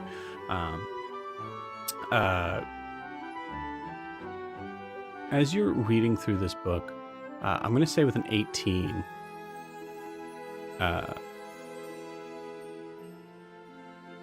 you are reading through the entire story of the primordial version of how the world got created. The cliff notes of which is that there were 4 elemental powers that existed in harmony at one point and decided to include figures that would be basically decided to come together and create people to essentially do their bidding, worship them and be something to kind of truly look at, ant farm level stuff. And in doing so, they had a very strong disagreement on where things should be in level of importance, and in this way, geographical sort of setting of where water should be, where land should be, where air is, how fire should be included. And reading through that, it became something where the people that they were connected with that worshiped them helped them in an all-out war with each other, creating heavy amounts of destruction and truly kind of becoming a place where it almost ended, until there was a decision that was made for them to kind of come together and recognize that they themselves are not good to be able to exist without checks and balances in this world. So they relied on some of their creations to be able to discuss with them on what to do in deciding the fates of who gets what. In the process of that, their creations hatched a scheme to be able to, as recognizing that they themselves are just too dangerous to exist in this world in the way they do, hatched a scheme to be able to trick these 4 primordial gods, essentially, into allowing them to enter into what would be read in the book as the rods of creation. Eventually trapping them in there and then relying on a different realm, the realm of the Feywild, to hide them. They needed to hide them on this plane in case there was ever a certain point in time where they needed to be called in again. And the Feywild, members of the Feywild, happily did so. From then, you have the names for all 4 of these beings that are marked in. I would like to know what Jet has for languages. Jet has common. He has celestial, draconic, abyssal. But if I cannot read this, I do have access to the tongue spell. Cool. You got it. Yeah, I think with that, using the tongue spell to kind of like read through this, I would say on this side, looking at like the text that are in here is in primordial, but when you look at the names, I'm going to need a roll on top of this because it looks like it is more of an ancient form of primordial text that surpasses way above everything else. So I would say an Arcana or Investigation check, your choice. Okay. I also have what is the word for it? The writing utensils, but for like fancy writing utensils. That was my like calligraphy tool. tools. Yeah.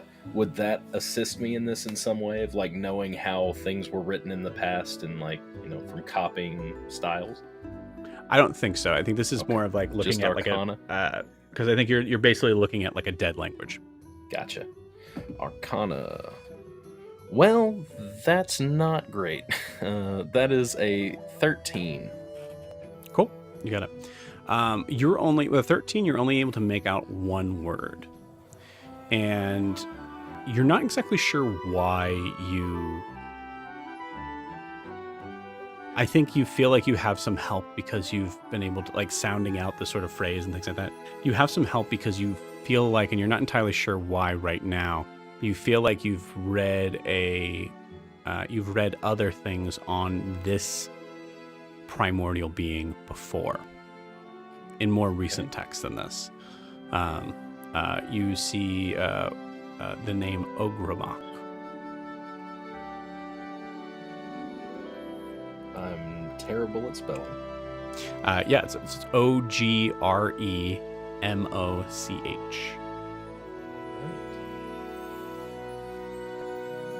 Okay. Interesting. What do I know about that from anything? Like history or... I think what you can judge from the text and like looking through it, because you rolled a 13, you know that you have some sort of connection with it. You imagine that there's a possibility that you had read about it recently on the idea of like some sort of arcane thing that had reached out to it at some point. You're not entirely sure with the 13. Gotcha. I have one more question. Yes, please. And this will be a olive branch towards Codex. Mm-hmm. And I will telepathically speak the name to Codex. And just kind of as a question. Cool. I will say in the way of like handling the mechanics of that, I will roll for Codex, which I did. That is an 8. Okay. So here's what I will say that because I don't think it's the idea more of the idea that Codex doesn't know. It's just like that buffoon said, you're interested in just getting answers from others that have done the work. Fair. I thought I would try to have a decent conversation with you, but... Back in my day, 8,000 pages only took a weekend to look through. I am so glad I don't have hair. I wouldn't have it. Also, Codex says to you, by the way, it seems that you might have some visitors. Should I prepare? I've heard your name spoken. And you look over to the entranceway, and we'll say you see a dark figure, heavily cloaked, hard to kind of like see anything right now at this point. You see a rather small goblin looking being with like a bunch of just like leather armor and like things kind of like attached to them. And then you also see a large Leonin creature. Titian, would you please describe your character for Jet? Yeah, so Titian stands about 6'10". He's not wearing full armor. He's actually wearing more of a blouse, and he has a fanny pack that he's also got with him. He has a sword. He's what I would call a small armory on his back, though. He has axe at his hip, large sword on his back, and a saber on his other hip, opposites. He's got a full mane with a white splatter pattern going diagonal to it. And last but not least, actually you can't see them now. He usually has big floppy ears resting at his side, but right now he's wearing a yellow bandana with his ears tucked up inside of it.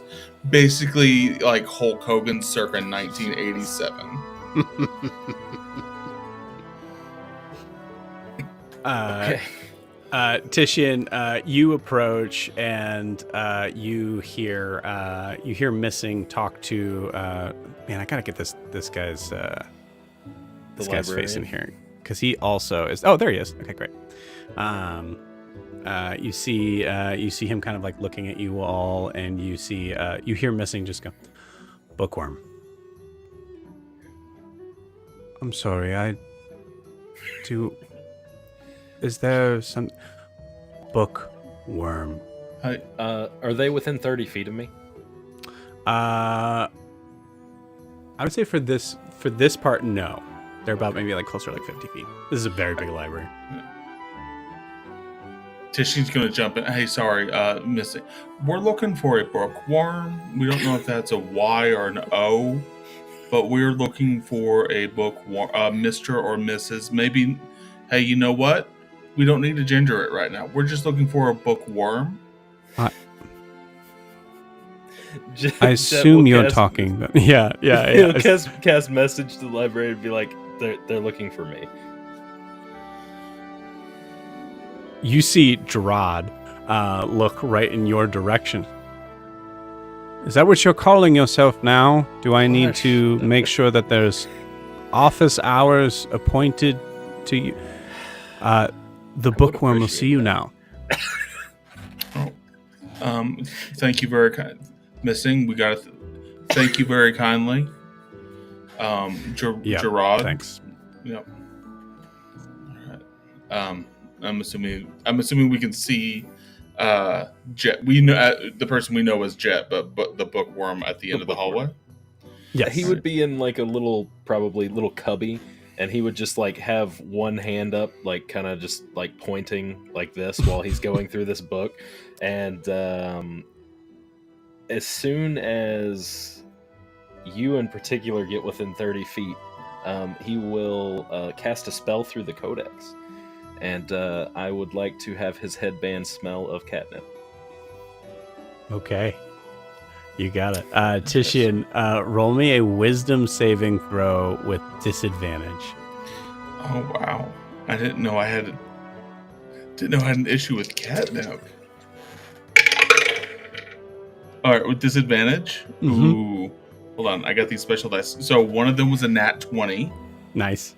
The other one is a natural 16. And you said wisdom? Yeah. That'll be a 24. With a 24, Titian, you're aware of a new smell. Mm-hmm.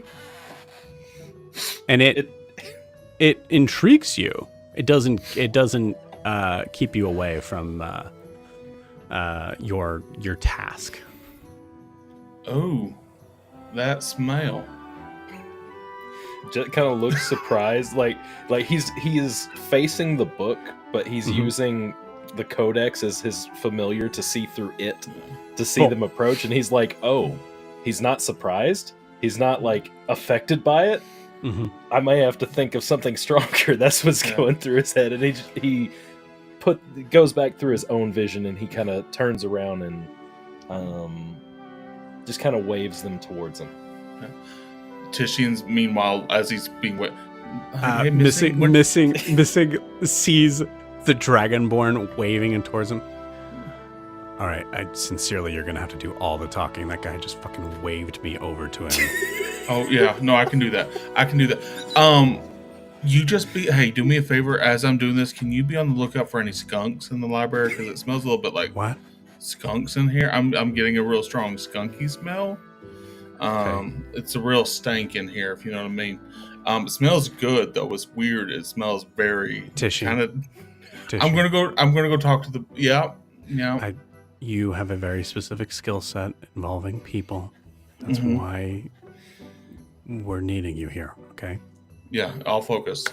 Sorry, I got a little peppy there for a second. All right. Okay. Tishian will walk up to Jet. Good evening, Bookworm. My name is Tishian. How are you doing? You hear in your mind, through his telepathic link, that I'm doing well. Would you like to have a seat? Oh yeah, I'd love to have a seat. I really appreciate it. He points to a pile of books or a chair or literally just everything around, like a table. Yeah. Anything you could sit on. Wide, yeah. Just wide open.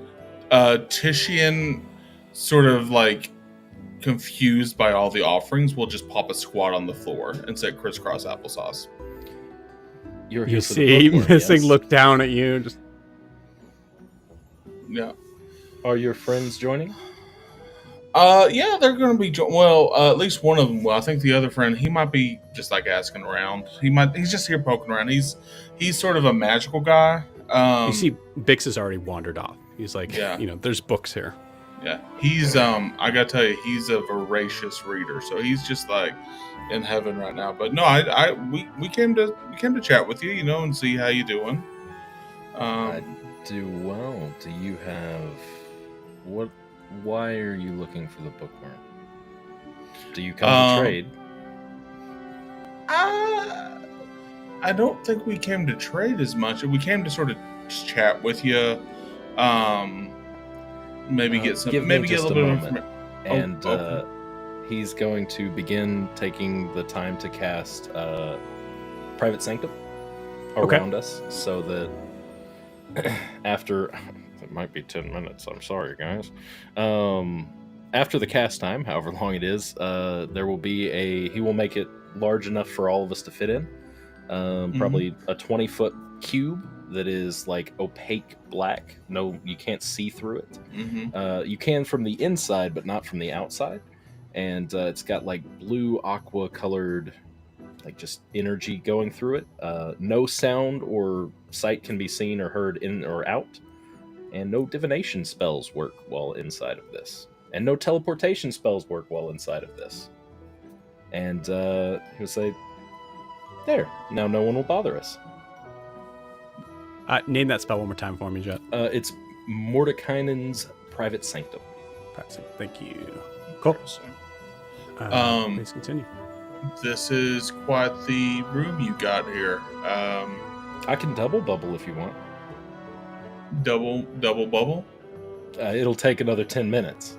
No, we better not. I just went ahead and I burnt through most of my snacks during that first 10 minutes. I don't want to. Oh, are you hungry? Digging in. Constantly. I'm a grown man, so Jet searches through his purse and doesn't have any food on him. No, it's but okay. he was willing to offer it. He has tea. He'll make tea. Hey, I don't have food, but I got this. Tishian will reach into his bag and pull out a bottle of swill. Do you want a little bit of a drinky drink? What is it? Oh, it's swill. What's that?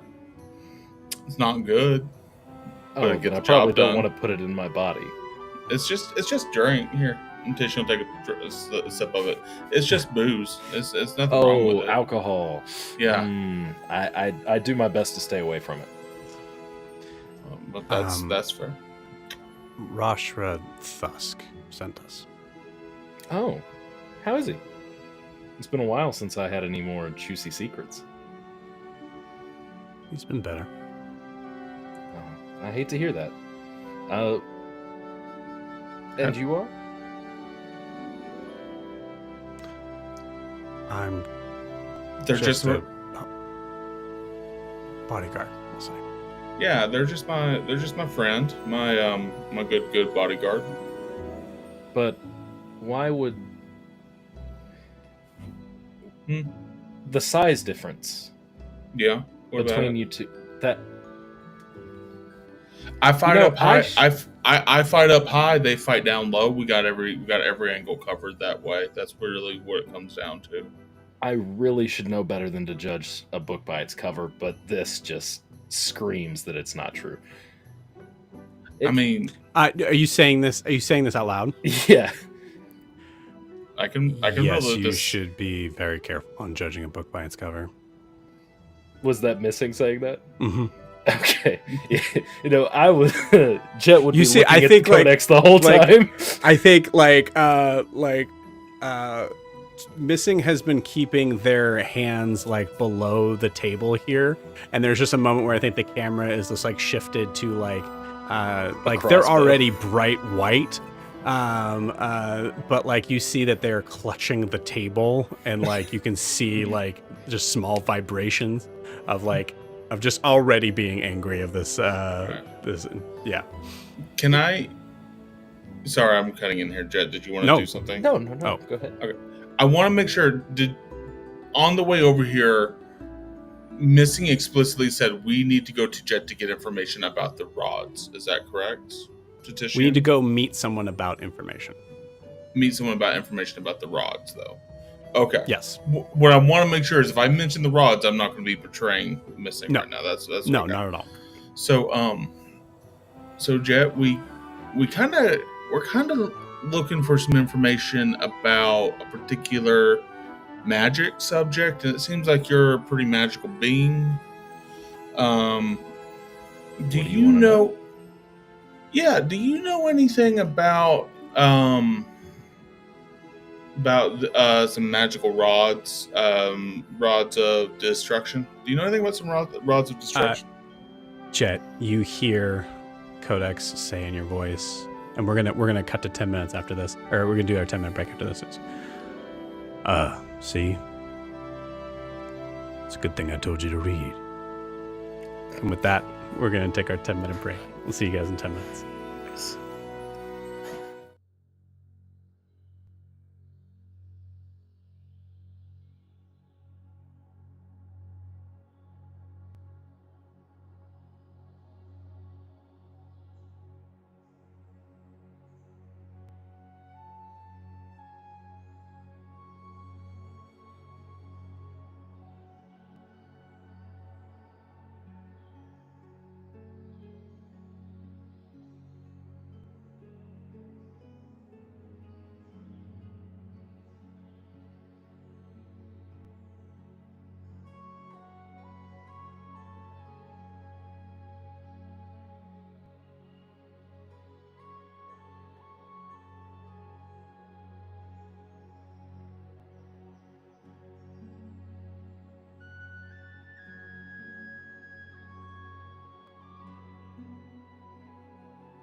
Okay.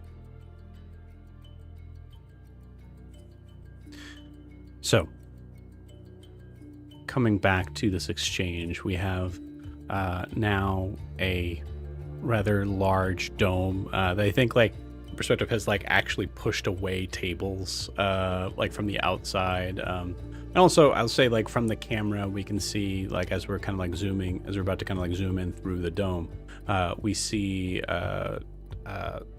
what looks to be Pilkip and Bix Oldan talking near a bookshelf. So, but that is not the scene that we need to focus on. We're going to be zooming in closer in through the bubble, coming back to the conversation between Jet, Titian, and Missing. So have you heard about the rods of destruction before? Do you know anything about those? Sure.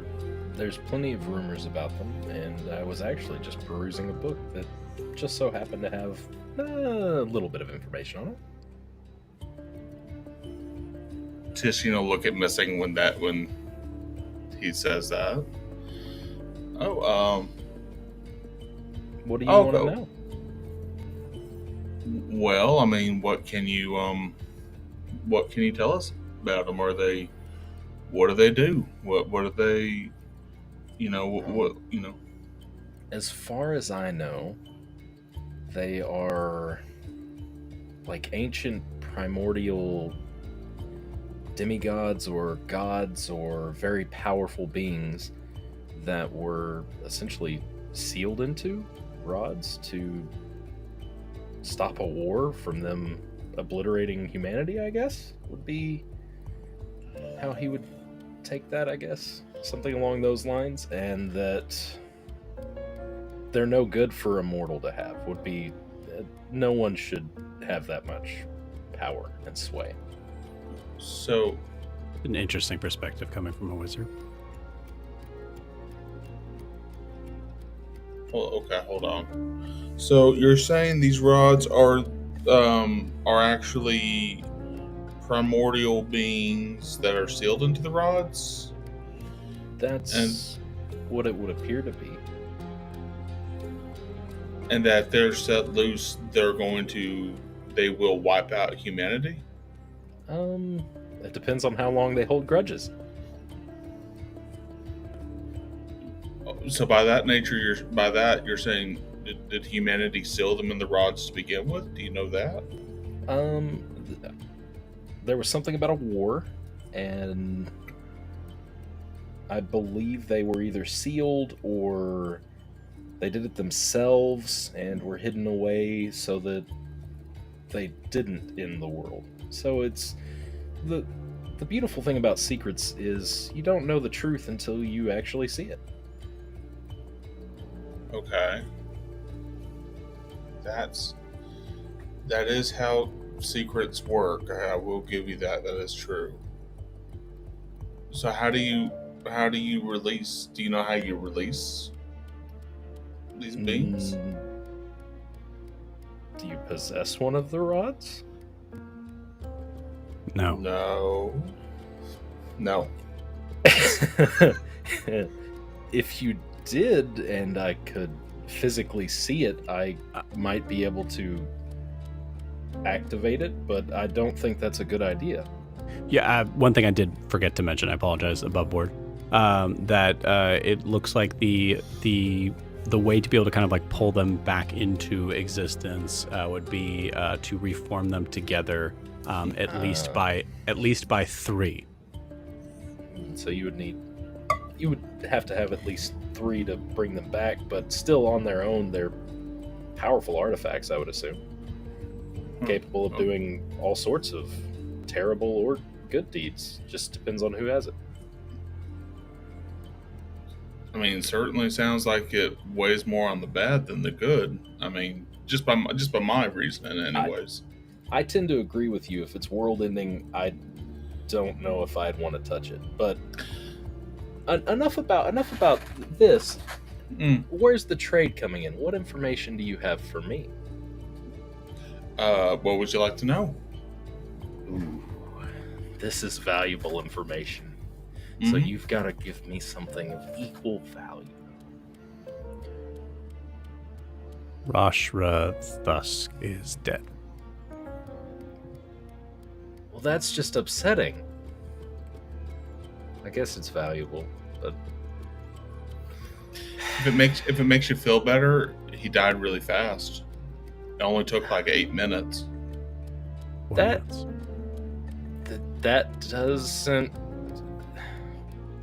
doesn't sound good. Did you do something to him? Who is Jet pointing to right now? Just both of you. He's like open hand, like, did you? Is this a trade?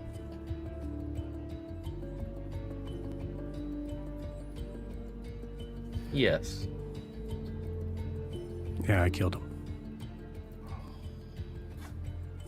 Now, why'd you have to say that? That's just so rude.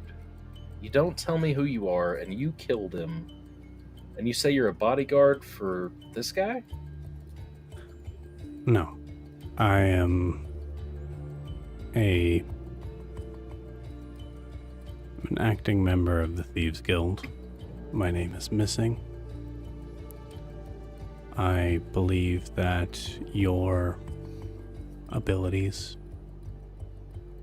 and your information could be very useful in obtaining an item such as this. Okay, now that's a lot to unpack. You need me to do what exactly? Just know things, find things? Or are you trying to start a ritual to revive these things? Tishian is full on looking at Missing in this moment, and I think Tishian is like looking, and like, if there's any hints, like if there's any moment where it feels applicable, he's going to want to throw an insight check. Yeah, that's exactly what I was about to say. It's go for it. You go ahead and roll it now. All right. Oh, thank God I got a lot higher. But it doesn't matter because it's only +1. That's a 17. You beat me. 13. Okay. From what you said, it doesn't sound like we would need to do that. One of them has power. That would probably be enough. Sounds like releasing one of these things would be bad news for everybody. I agree. I have to ask this, and I know that I'm going to have to give something in exchange, but is it morally worth it to do what you're doing? Yes.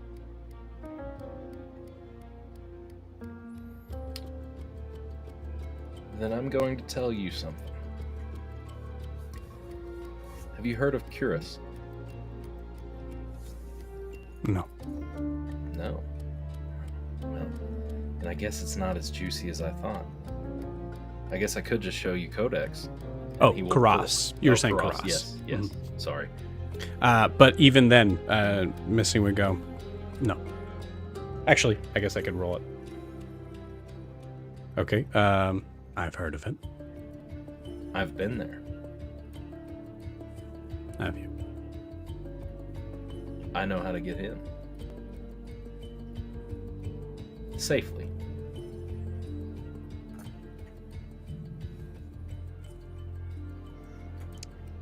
Are you presenting another option to me, or is this applicable to... This is...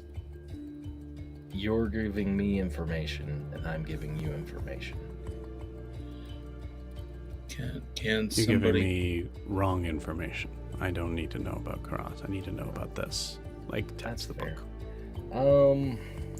have you heard of Ogremok?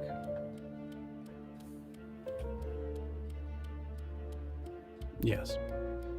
Okay. I just uncovered the name, but know little more. I planned on researching it.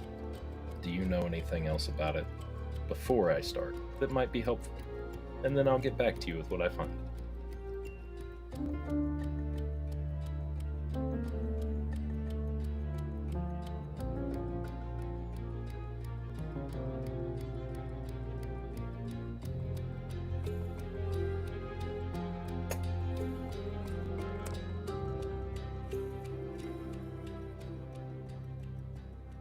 Here's something that may not be a rumor, but would be truth. Have you heard of a place called Hasamal? Yep. Do you think that's a place that is just and moral? From their point of view, sure, but from the outside, no. Last time I was there, I didn't leave in one piece. When were you in Hasamal? Probably a few years ago. Huh. Oh, okay. Just she's gonna drift back into the background again. Mm-hmm.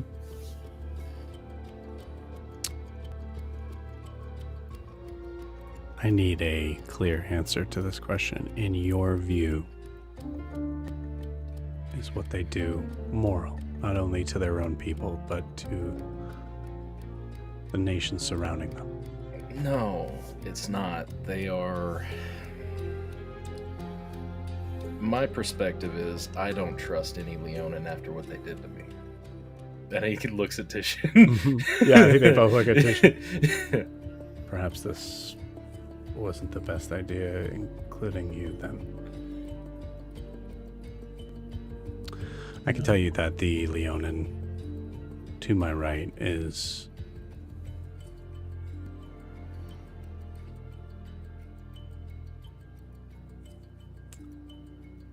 not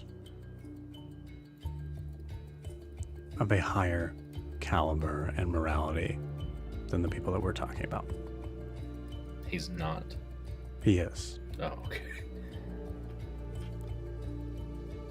I mean, he doesn't seem evil, but at the same time, he didn't react to the same trick I pulled on that other one. Hey, Jet. Hey, Jet. And Titian's gonna interject now. Mm-hmm. Yep.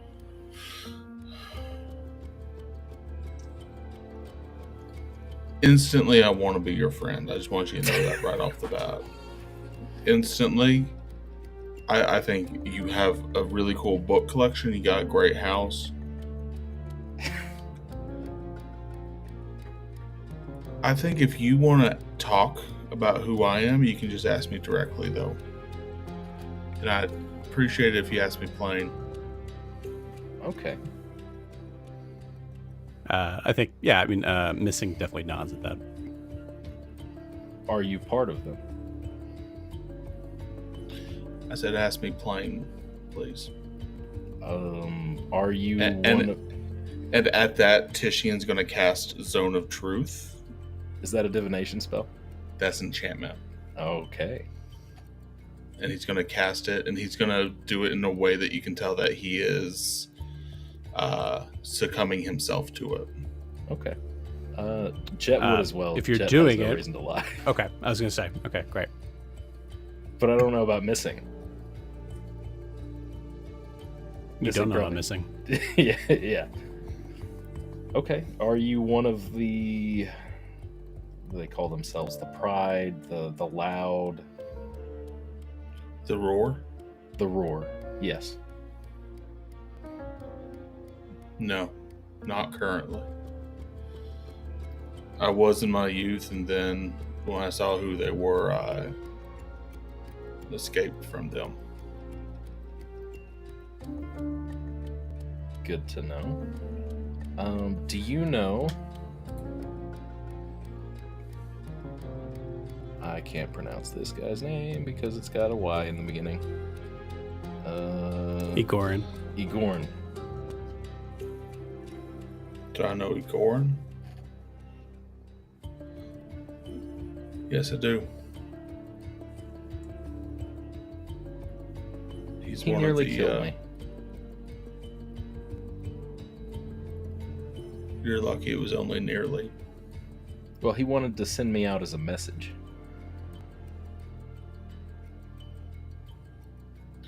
That's Igorn.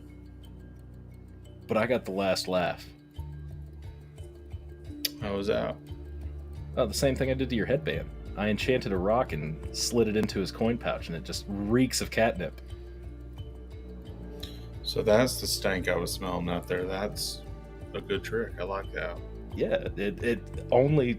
I'm surprised you didn't just start rubbing your face on the floor. I'm very strong. I see that. I appreciate the honesty, though. Well, we're in this moment of honesty. Any Can I questions ask- for me? Go for Yeah, it. I do. I love trading information. Well, I've allowed you to ask me 3 different questions. Please. And Tishian's going to look at Missing. And then I think You know Tish- Missing, because you know whether a creature succeeds. They succeed on the saving throw. I'm not asking this toward... I'm sort of just making eye contact with Missing to let them know, like, I'm with you on this. And then I'm going to turn to Jet and go, if you know that they're immoral, and I can tell you in all honesty that we're standing against them, would you stand with us? It depends. I'm not very good in conflict. Zone of Truth, you're in it. Would you That's- stand with us? Yes, but not in combat. I'm not a warrior. You hear a voice in your head, and actually, this will be a fun part in this. Jet, make sure you have your Discord up for this. I do.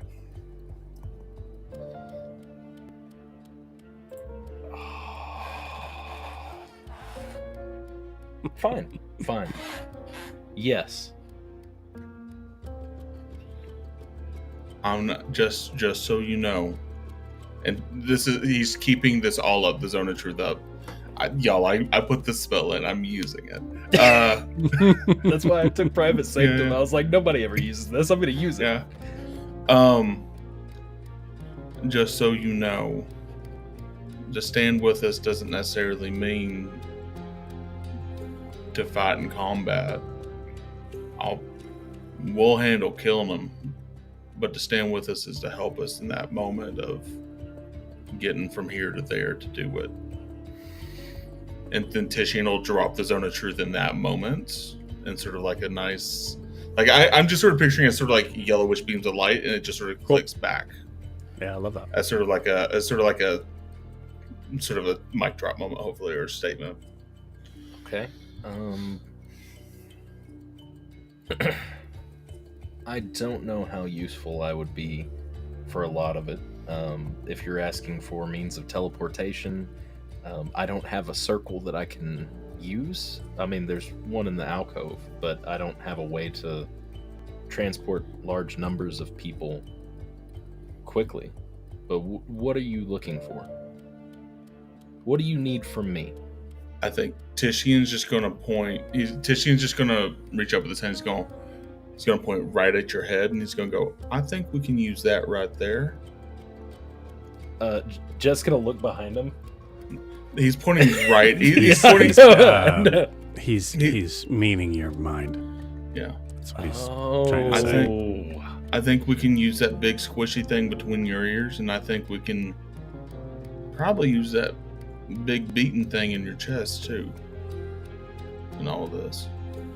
I'm talking about your heart. Sorry, I'm trying to sound cool as hell right now. I'm really not pulling it Hey, off. look, I'm it's sorry. okay. And Chet's going to, because you're sitting on the floor, right? So you're probably about the Mhm. same height as him sitting in his chair. He's Yeah. gonna like stand up so that he can put his hand on your shoulder. It's okay, man. It's all Yeah. good. I appreciate it. I say it's okay. Titian's gonna Yeah. put his hand on your shoulder too. He's like, I Oh. appreciate it. What? Oh, sorry.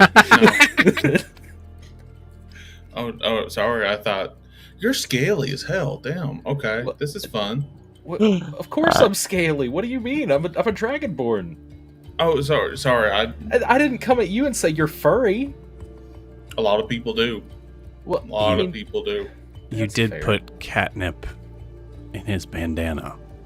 Yeah. But that's just. I thought you would have laughed. I would have seen you smirk if he would have been face first on the floor rolling around. Don't lie to me. I'm gonna roll a saving throw. Hold on. That would be pretty funny. That's what I'm saying. I mean, it's a pretty good joke. I gotta be honest with you. I would. Hey, laugh. and anytime you just need to chill and just relax and just roll around in the grass, just let me know and I can make that smell. You'll be my plug. You'll hook me Sure. up. Yeah. Anytime. All right. Well, this Oh, is sorry. The conversation for another time. Oh, Yeah. Okay. Yeah. Maybe we. Gotta maybe be we should- serious. Gotta be serious. I can't be. Maybe we should talk about next steps. Missing. Do you think now's a good time? bookworm. Oh, Jet. Sorry. Thank you. Is it Jet Bookworm or is it Bookworm Jet? No, bookworm's an alias. Oh, sorry. Jet's I thought my it was... Nice. It's Jet in the daytime when I'm working at the school, and it's bookworm at night when I'm passing information. I too have I myself have an alias. And Oh, I really? What understand is it? It's Grant. Sorry. It's Grant Leatherwood. But that has nothing to do with you. Like, Grant, I read Grant, books, and I'm a dragonborn bookworm. Yeah. Oh, But Grant, I think there's a moment also in the middle of that both Missing and Titian look at each other and go, "Why?" So the why. Yeah. I don't know. I don't know why. It's Grant Leatherwood's more of a vibe than anything else. But that's It should fine. be. It Jed. should be like. Oh, yeah. Sorry, I get distracted sometimes. We have some pretty significant evidence that says that one of these rods is in Deer's Wharf right now. And the people that are holding it are unaware of its uses, it seems. And more Okay, importantly, are not is it one of the are not the most families? reliable. No, it is not one of the families, although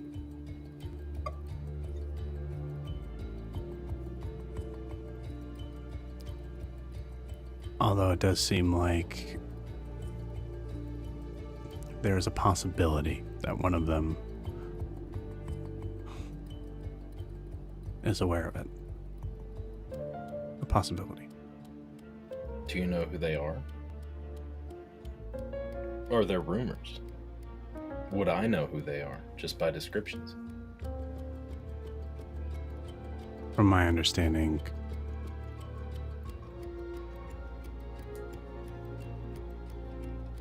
Marion Drafton might be Oh. aware of. That's not good, then. Very not good, right? Right. And that is one of many, apparently, looking over at Titian, that is interested, possibly interested. Okay. I need to find it, and I need it to be in my room.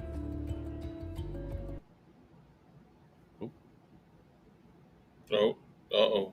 Everyone. I think we lost Joe.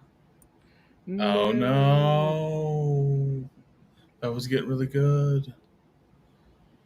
The room that it can't be scried on. No. Oh no. I'm gonna check and make sure if we're still streaming. Yeah. It looks like it, folks. Okay. We're still live. We're still live. So you need to. I guess let's keep going. You need to get the rod to your room. Yeah, this space. I can make it every day. It lasts for a day, and no magics can look into it. No one can hear it or see through it. It would be safe from prying eyes. Huh. Well, it would be essentially in a bag of holding, but in a space where somebody could guard it. You mean like this, and Tishan's gonna flash his fanny pack at you? You mean like basically we're inside this right now? That's cool. All right. Kind of, except you can breathe in this one, and you can't teleport in and out of this one. Which I don't know if can you teleport into a bag? That seems dangerous. If there's one person that could do it, that would be Pilkett. I've never tried it, but I mean, it's worth a try at least one time, I guess. But I mean, it depends on how dangerous it is. So what? Okay. Yeah. If we can keep it safe, that would be the best idea. I don't know where we could put it that it would be safe, other than something like the double bubble. I think we're gonna have to work together to. I don't know. We gotta form. The first thing is we gotta form some sort of plan. But I mean, imagine the first thing is figuring out where to get it. But Who has it? Where to get it? How to keep it safe? Mm-hmm. How to not be in public with it? Yeah. I imagine we need to introduce you to the rest of the party too. At some point, it's not just us. Oh, there's a whole group of us together. But okay. yeah, we probably should. I don't think this is a today thing. I don't know. There's still a lot of planning to do. I think you were the first step towards getting there. Okay. Well, like I said, I can make this room every day. It lasts for the entire day, and nothing can see in and out of it or hear in and out of it. So it would be a safe place to keep it if we needed to. Can you make beds in this room, just out of curiosity? No, but you could bring a bed. That's what I do. I don't ever have to pay for an inn. I just throw my bedroll down. That's pretty great. It would probably be best to bring him back so that he can meet the others. Yeah. Yeah, I was wondering how the two of you were going to stop, like, an army of giant angry cats. No offense. I mean, no offense. No. Yeah. The last time I saw him, I was beaten and dragged through the city.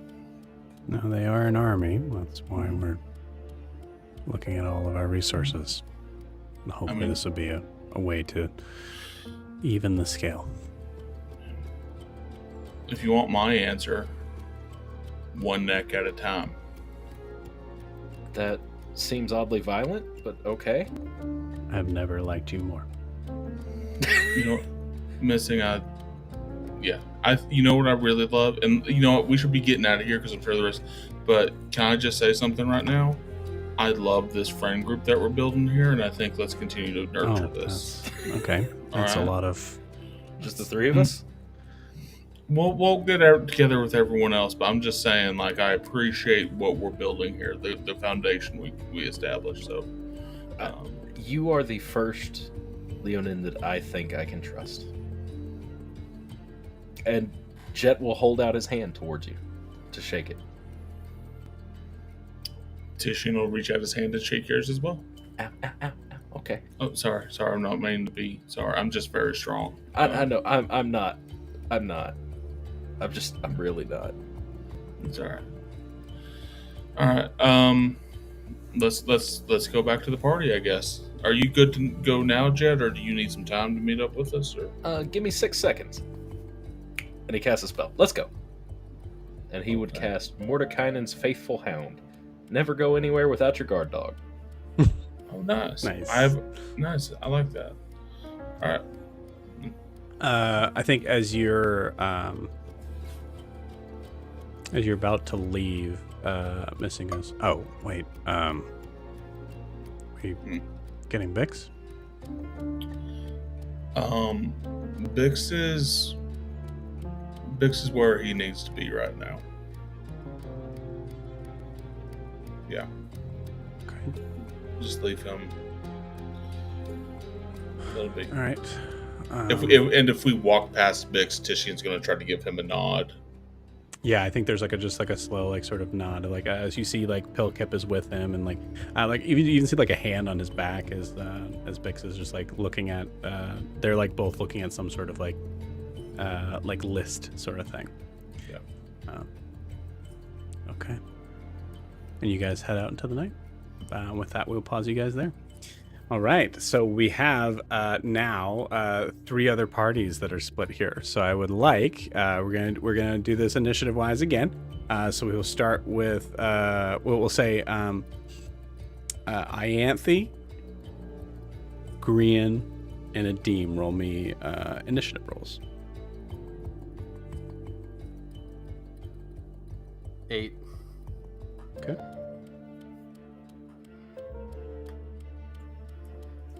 14. 14. 21. 21. Looks like we're going back to the inn, gang. Okay. Let's do this.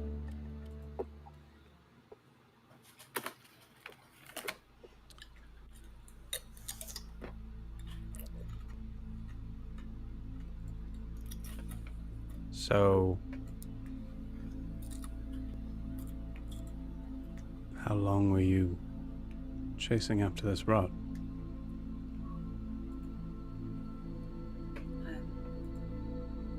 A couple of weeks, give or take.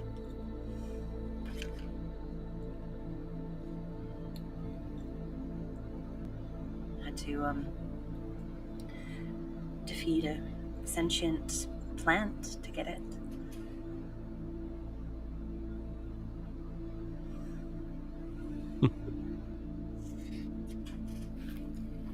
How many times That's did you tell me? Well, how many times did you tell me that you wanted adventure just like me, but not involving violence?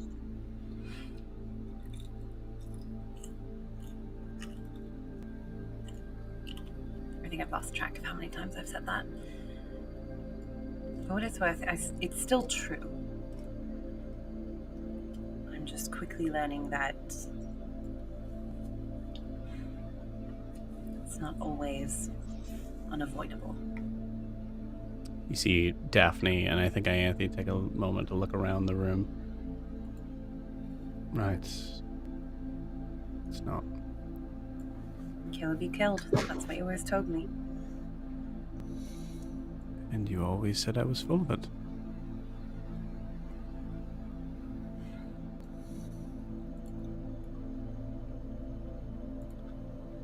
I would have been more upfront with you if I knew how involved you already were. I was trying to protect my sister from things she didn't need to know about. That's all I've ever been trying to do. I know. I wanted to tell you, but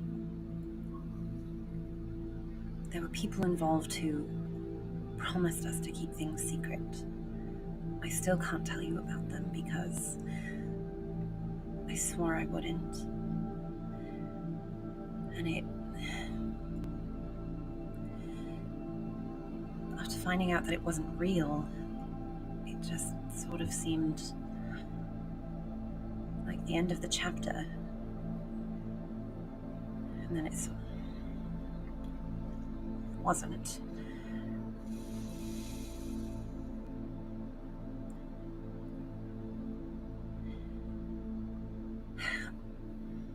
can't help but think there's something bigger at play with these rods.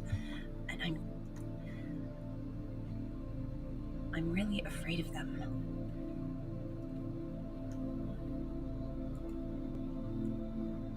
Me too. I'm not going to pretend that it seems that there's a possibility that I know no more than you do. Can I ask? What's the end game, Daph? We get the rods, and then what? You take out Raw, and then what? You go home? You rule a city? Where does this end?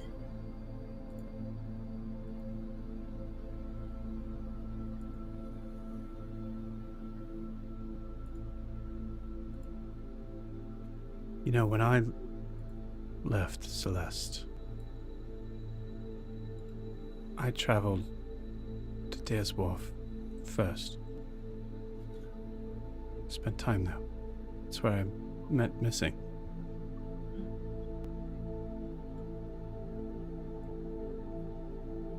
You've been in this city. I assume you've seen how bad it gets. There are powerful people at each other's throats, and all the while, there are people who spend their nights in the streets, wondering where their children are, and if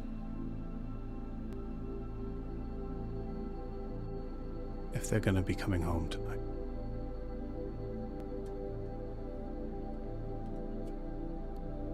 I don't know about you, Ianthe, but that's not a world that I want to accept as the way it is.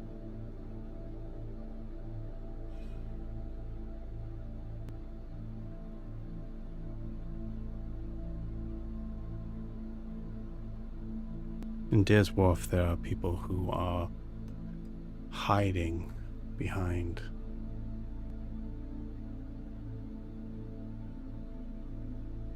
fake, thick skin of power, but most of them grew up here. They made a name for themselves here. I won't say that I like it or even respect it, but I knew that there was no place for me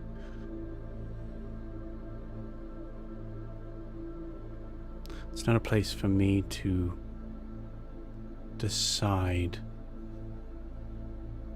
how it works without testing it in a place that truly rules. Instead of with a thick skin with an iron claw.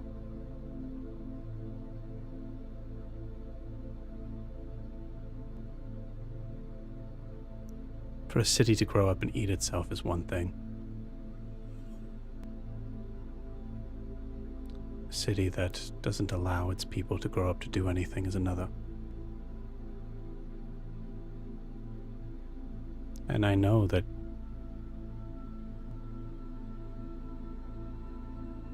when we see each other, I'm reminded of how things were before I learned of how bad they can get. So I know there's probably times when you're looking at me and don't see your sister.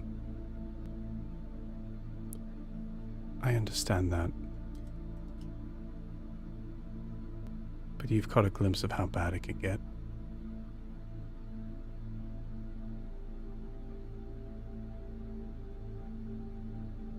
I think you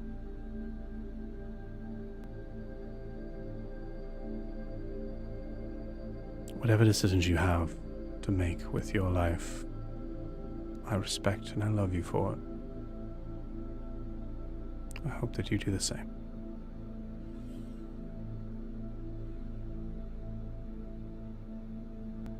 You're right. You are not the sister that I know. I think she's gone.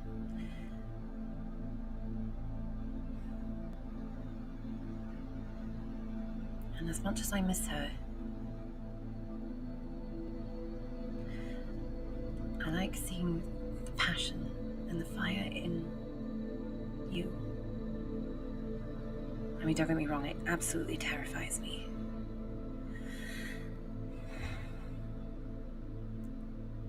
That you've come alive in a way I've never seen before. I may not agree with what you're doing, but if I can help, I want to.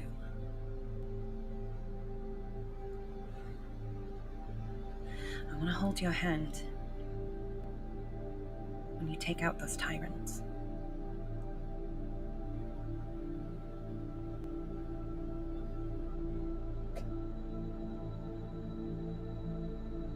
I would like that.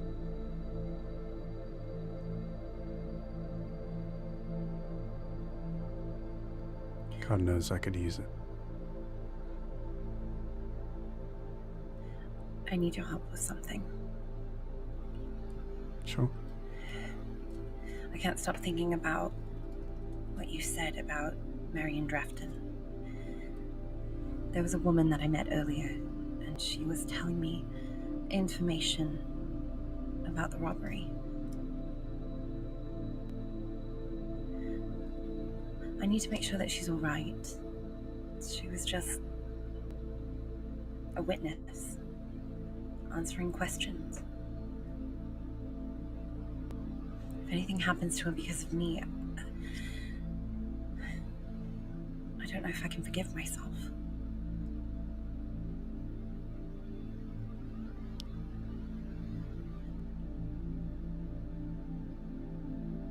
Let's go. Okay, we'll go find her. You get up to leave, and you see a figure standing in the doorway. Someone that I think you recognize, Ianthe. Daphne also clearly recognizes him as his own. Wow.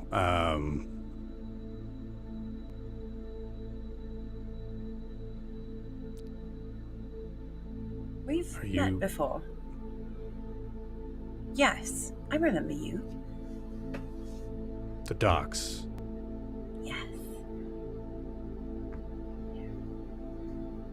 Or was it you? Daphne is. No, I'm much more important than her here. I mean, it's true. Oh, okay. I was coming here because I had to talk to someone about a job. Is that... No? Okay. All right. Good. Well, you ladies have a wonderful evening. Be careful out there. You see him kind of like back away towards the door. What sort of job?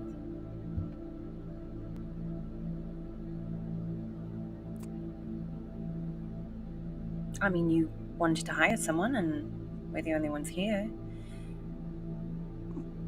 What sort of job?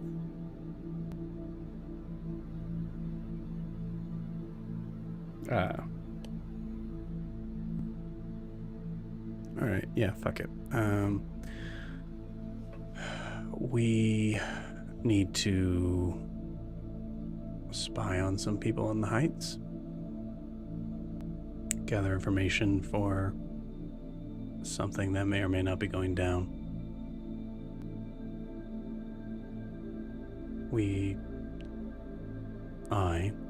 After our meeting,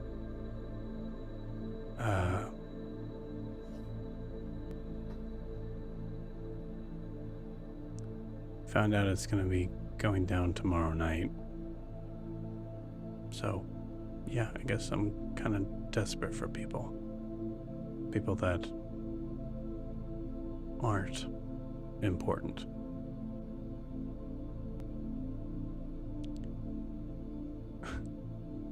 Well, clearly I'm the extra sister, so... Oh, hold on, that's not what I meant. Then, first off, do you seriously not... Who are you?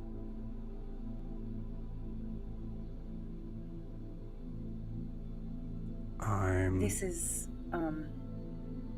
I never did catch your name. I'm Or whether we were Isolde. friends or not. We can be friends. Alright. Isolde. Anthe. Anthe. Daphne, it looks like between you two. All right. Well, honestly, I'm a little perplexed on this whole thing and how you don't know who I am. Okay. Well, I guess, well, I think we should be getting Tomorrow on. night? Yeah, if you want, I can meet you somewhere in the morning. Great. Is it We're just you? staying... I'll see who else is interested. Great. We're staying near the docks. The lighthouse. I know where it is. I'll see you there. Can't wait. You see Daphne go, all right. Anthe, come on. Yes. So, you're... Good job. You're very impressive. And just, like, starts to kind of drag you out the door. You're not as important as you think you are. I can't believe that. I mean, I'm very used to... Don't get me wrong. I'm very used to this sort of thing happening between us and Celeste, but... I mean, I'm... Alright, whatever. And we'll say with that, you guys head out to the night, looking for the old woman just to make sure that she's okay, which I love. That's so beautiful. Cool. Adim, you had a 14, right? Cool. Yes, sir. All right, man. Let's flirt. You know, for the record, Mhm. we could just say we had a date. I'm good. We'll say this. In like the role-playing sort of aspect, we can kind of like push aside. What are you looking to get intention-wise from this? I just promised, I mean, honestly, based on Adim knows how dangerous his life is, particularly right now, Mhm. he's not looking for anything other than keeping his word to this woman. He wants to show her a good night. If he knows she's involved, at least for making things for one of the thieves guilds, if he hears something, he's going to just put that away. But he's certainly not digging for it. He literally is like walk on the beach, you know, arm in arm. I'm keeping my word to her. I am not there. Adim is very, I mean, out of character metagaming. You know, Adim is very chaotic good, but it's only because he has his own code. Cool. So at many times he seems very lawful. And so he made a promise to her that he was going to have a date. Well, Okay. He's having a date. Give me a luck roll. Okay. And now my cat wants my attention. Right now. Luck.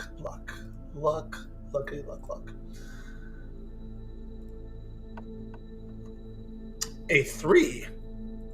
I don't know if that's good or bad. So there you go. The standard Adim roll. Love it. With a 3, you're spending time with Vesper, and I would say that like overall, a lot of this is kind of dependent upon you, but I'd say overall, Vesper is very sweet. Your like natural inclination on like trying to like just, I think in the idea of like knowing that a date involves having conversation about what interests them, you kind of get the general vibe you get from Vesper is that she is a businesswoman trying to make a name for herself in a place that truly fights her on every front to make that happen. Her gender is I guess somewhat a factor, but not as much as her station. Okay. You learn that she's been in Dare's Wharf for her whole life, and has tried her best to make a name from herself on the side of the fence that is above the law, knowing that to get ahead, she had to make some sacrifices to cross over every once in a while. You get a general vibe that was truly only when necessary. Does she have a level? She does not. Okay. Yeah. That's she very does not important for me to know. So yeah. she just went very high on a Deem's protecting list. Like if something goes down, she's nearby. Ianthe's one, but Vesper, if she's nearby, is like, okay. Yeah, I would say like and I would say like comparative to like the people around her too. I would say that like maybe she's like, if we were to kind of classify everyone that you walk around with that's like a natural citizen as being like a level 1 sort of people or below, she's like level 2. Okay. So she can defend herself standard wise if in a street fight with a normal kid or a pickpocket. Right, exactly. Yes. She has some tricks, but not anything that would she could probably handle herself like one-on-one from a street rat type of scuffle. I guess so. I mean, I will also share with her honestly, but not digging too deep. I'm a captain, a genasi. I was born in Anoria. Like just real surface level stuff that isn't lying. Yeah, I think almost everyone knows about me. Like it's not. Yeah, she's definitely like interested in Anoria. Like that, the whole concept of a place like that is super intriguing to her. But yeah, I say for the most part, like the information that you gather from each other is not applicable. I think for the most part to the campaign. Because I really don't want. That's why it's like I don't really want to spend time and like flirting on the game. If there's I'm just a date, man. It's just a date. You got it. I will say at a certain point, go ahead and roll me a perception check. I have a question for you that might take another perception check, but I'll give you this. Sure. Go for it. 18. Okay. Go ahead and ask me the question.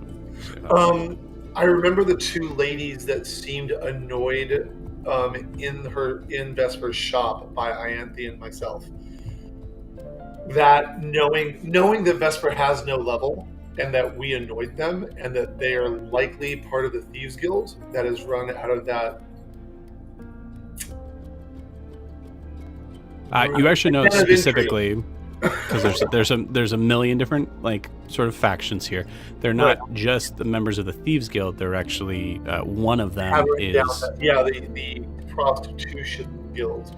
Right, the Blooming Orchid. Yeah, that's right. I couldn't remember the name, and I didn't want to go through all my notes. But yeah, I'm kind of have my guard up a little bit to see if we're being watched because I made the date in front of them, and like, is there suspicion? Is my dating her going to get her in trouble?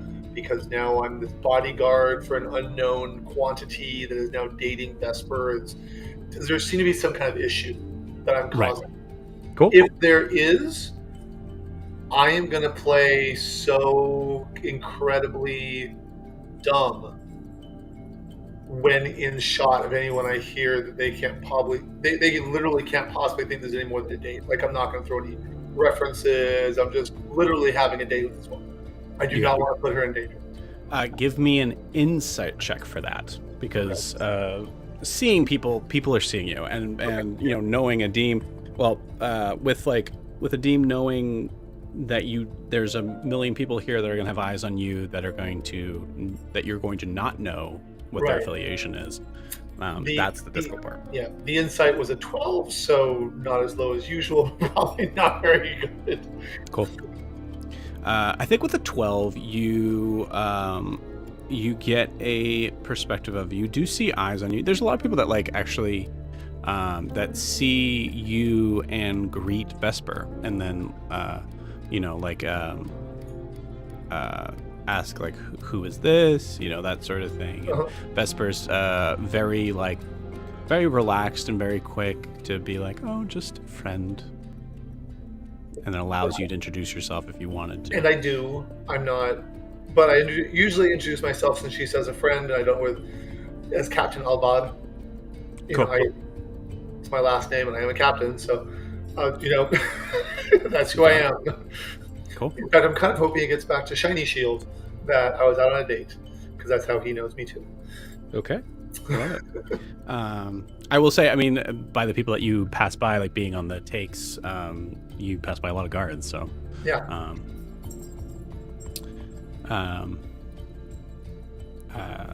Cool. All right. With an 18, you notice, I would say about town in your journeys, you notice that there are two matching water genasi walking up towards the sharps, towards the merchant's row. I assume those are my sisters? They are your sisters. Yeah. Okay.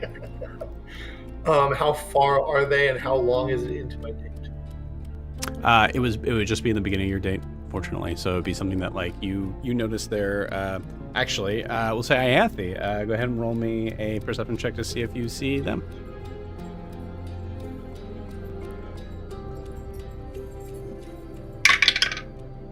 $17. 17. With a 17, you I say Adim, unless you're trying to make yourself scarce, you absolutely see Adim. So you guys kind of catch each other right when Vesper is. Oh, this is fun. Yeah. Cool. Yeah, Adim, you're with Vesper. Ianthe, you're with Daphne. Ianthe, you see Adim. Adim, you see Ianthe. I wave, and unless I get called over, I'm glad she's safe, but she's with her sister, and her sister's probably going to defend her as much as I will, if not more. So it's funny how I say her sister, not our sister. Anyway, but Nathan, I don't know if that was clear. Ianthe and Daphne are twins, and then don't even get me started with Adim. That's a long story. Yeah, it's a whole thing. But I am their brother. Yes. It's new. It is very new. So we'll say above board, you guys confront each other. I think I would, if I can reach him, I would telepathically just say, everything going okay? Do you need an out? And we just started, and she seems very pleasant, so I can respond telepathically, yes? Yes. Okay. My response is, she's very nice. She's a very nice young lady. So far, so good. Are you okay? We're fine. Just out for a walk. Needed some fresh air. Just catching up. Are you doing anything dangerous? No. Would I do something dangerous? Our sister might. It was my idea. Ianthe, you look at your sister. Give me an insight check. Adim, you look at Vesper. Give me an insight check. Okay. Oh, man. 15. 12. Cool. Both of you pass a DC. They know each other, and they clearly don't like each other. Oh, really? Mm-hmm. So then here's my question. Because I was wondering about that, but I figured it wasn't the case. Only because Ianthe and Daphne are identical twins, and Vesper didn't react when Anthony was in the shop. Yeah. Correct. Huh. I think. Well, so let's be clear here. Vesper is a shop owner for a dress shop. Ianthe walked in dress-wise, looking nothing like Daphne. True. That is True. Okay. So they don't like each other. Interesting. Well, I'm sure. I just imagine we both probably noticed at the same time, and I just tell Pat, they go, "There's that." I would suggest we follow you, go your direction, but perhaps you should have a wonderful evening, sister. We're gonna go this way. We're gonna go this Hopefully way. I see you in the morning. Just, Yeah, pretty much. and I You pretend both. like I don't notice that happened. Yeah. Oh, I don't. I fully ask her about it. Yeah. I was gonna say. So what's the story there? Well, I think this happens both, like possibly like I, the DM, had to play both NPCs, or just imagine this happening at the same time, where they both people with you turn to look at you both and go, "I hate her." The one in the dress or the one in the pants? Oh, the one in the pants. Yes, she's an acquired taste. Well, she came to my shop at one point and wanted some very specific clothing, and I made one insinuation that maybe she should wear something that's more flattering to her body, and she took it way out of context and got very upset with me, and then turns out doesn't really like the clientele that I sell to from time to time. And I told her that's really none of your business, and here we are. I asked her to leave, so I don't know if that's kicking her out of my shop or not, but... Well, if it comes up, I'll put in a good word for your shop. Oh, I don't care. I don't need to sell whatever she's wanting.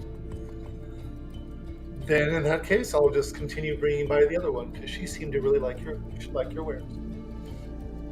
Thank you. Grabs your arm in this, and you Yes, go I ahead. hope it'll go off on the rest of the date. I do not make that way on the date. Ianthe, you hear, "Oh, that What the hell fucking was that bitch." What the hell was that? So I go into her shop, and this gives you the other side of that story. Yeah. And then also, she's involved with one of the gangs. I think I did know that. I think she hinted at such. But And I wouldn't say that we're really necessarily nice? against them, but they have a certain way of doing things that even I consider to be immoral. Okay, don't act like you're the paragon of evil. Like, you have morals. Yeah, that's what I'm... Okay, yeah. Thank you. Yeah, I do. So I I'm mean- saying maybe it's not that bad? No, it probably is. I mean, in a city of thieves, I'm like a fucking prophet here.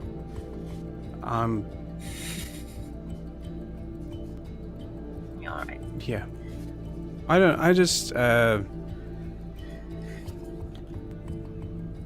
To be honest with you, I don't...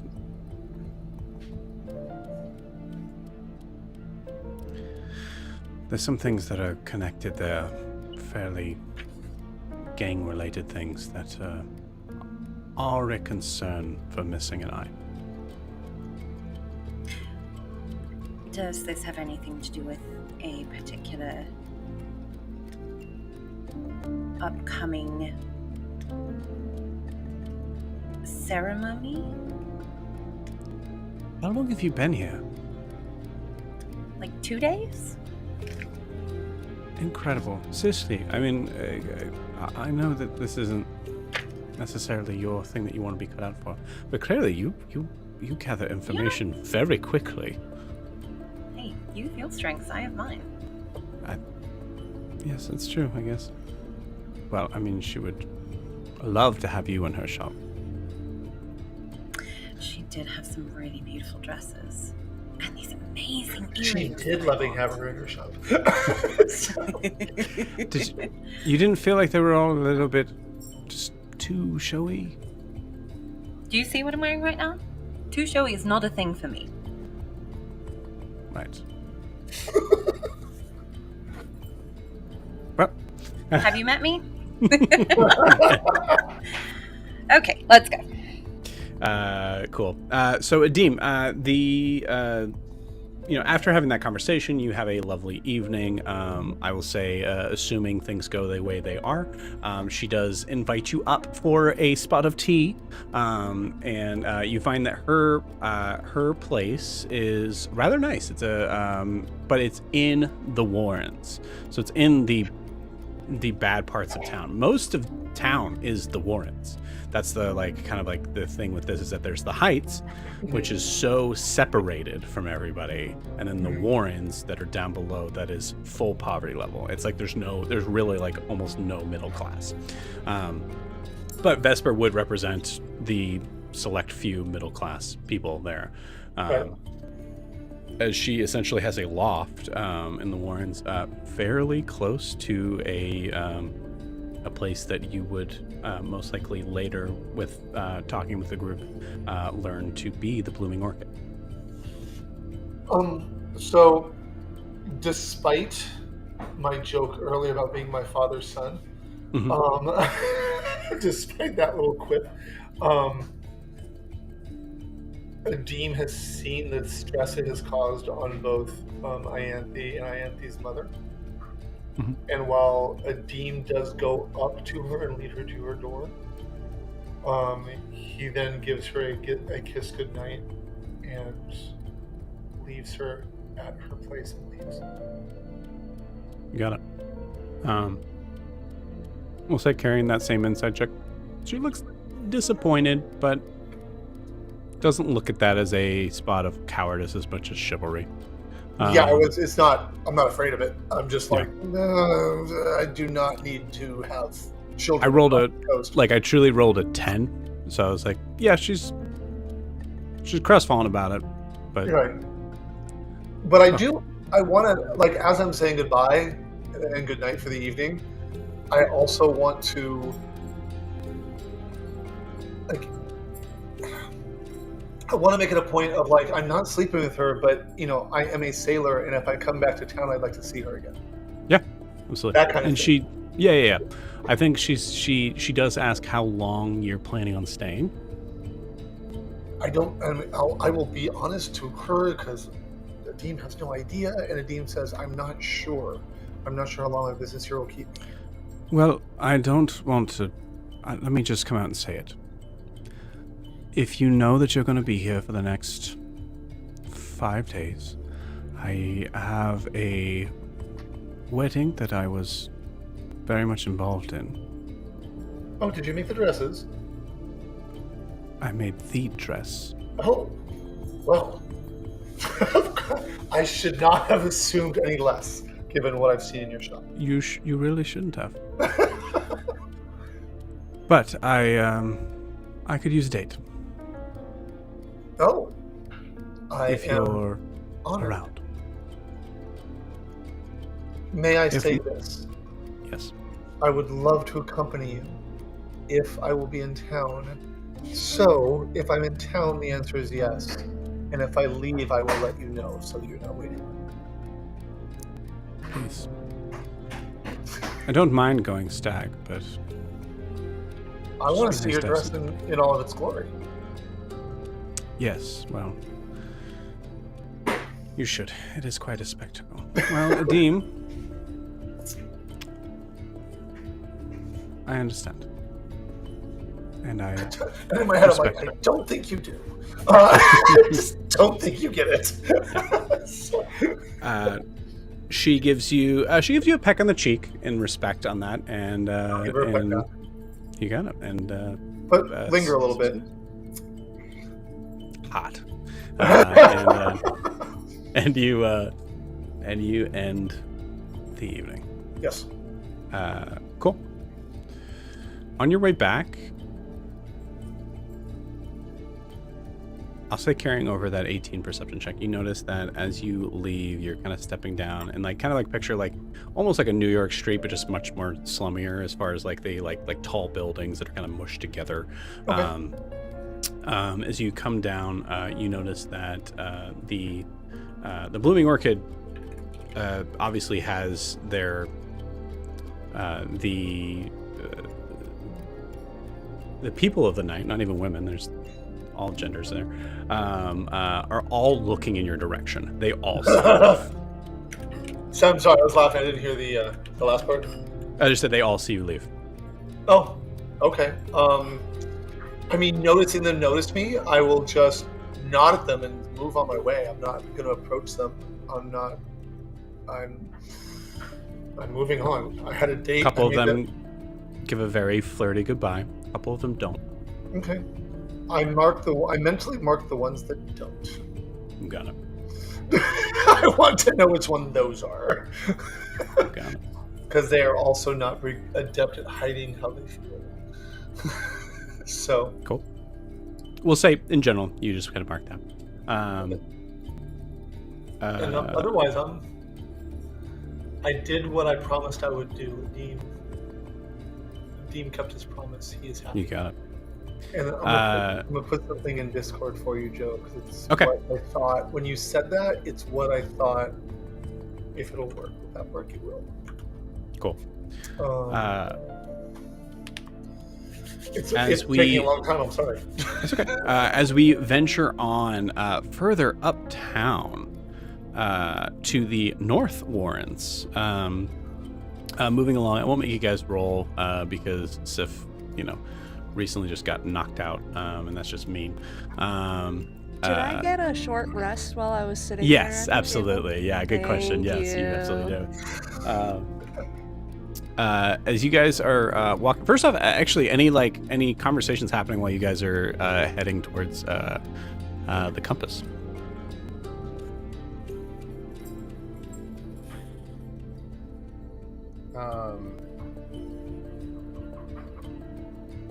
I don't know if. Uh-oh, am I frozen? Yeah, you're kind of like. You're gonna know. I didn't know if that was me, and I was like, oh, I gotta reboot my page. Okay.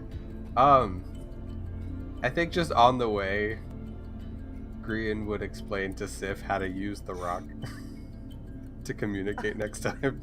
Nice. I'm just like, oh. I thought you just gave me a rock. I was a bit confused. No, yeah, we use these to communicate to each other. But so next time, just go ahead and stick your hand into your bag. And I think as he does that, he's gonna feel another rock in there, another stone, and be like, oh shit, I have another one. So I have an extra one, so if you want to keep the one I gave you, that one would be cool. I forgot I had this. My bad. My bad. Okay. Could have given it to you a while ago. But yeah, just touch it and yeah. That way we know where you are next time. And I'll just touch it and talk at it. Just be like this. I feel I think you get a message back from a team is something wrong? There's immediate his bracelet glows. Yeah. You guys good? Yeah, no, just teaching Sif how to use the rocks. Apparently I also have an extra one. I think it might have been nice. I looked at it, it's got claw marks in it. I think it might have been slag tans. Oh, I just got invited to a wedding. So keep that. 100%. Keep Let's go. Of course I'm going to. Cool. So Grian, you are standing in front of a building that I think for you remember it being much bigger. It doesn't match the vibe around here. I know. As you notice that the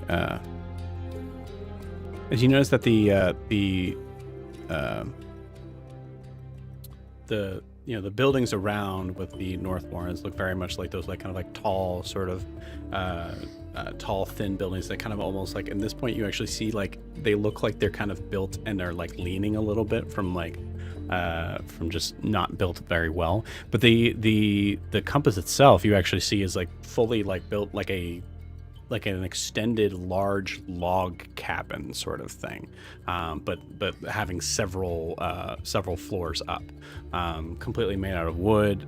You notice that there is a sign out front that just has a picture of a compass to it, and you can even hear the sound of I'd say you can hear the sounds of patrons inside. That I wouldn't say it's necessarily revelry in there, but you can definitely hear like loud voices and glass clinking. All right, I haven't been back in quite some time, but I'm sure it'll be fine, right? Right? Yeah. Yeah, the people here are nice. They're great. And he'll open the door and just compass. Cool. You open the door and you start to hear those drinks and the shuffling of feet, the people that are kind of calling out to each other. Hold on 1 second. Let's see something here. Yeah. Okay. Cool. So make sure that was going in the right spot. Yeah, it is. Cool. And as they all look in your direction,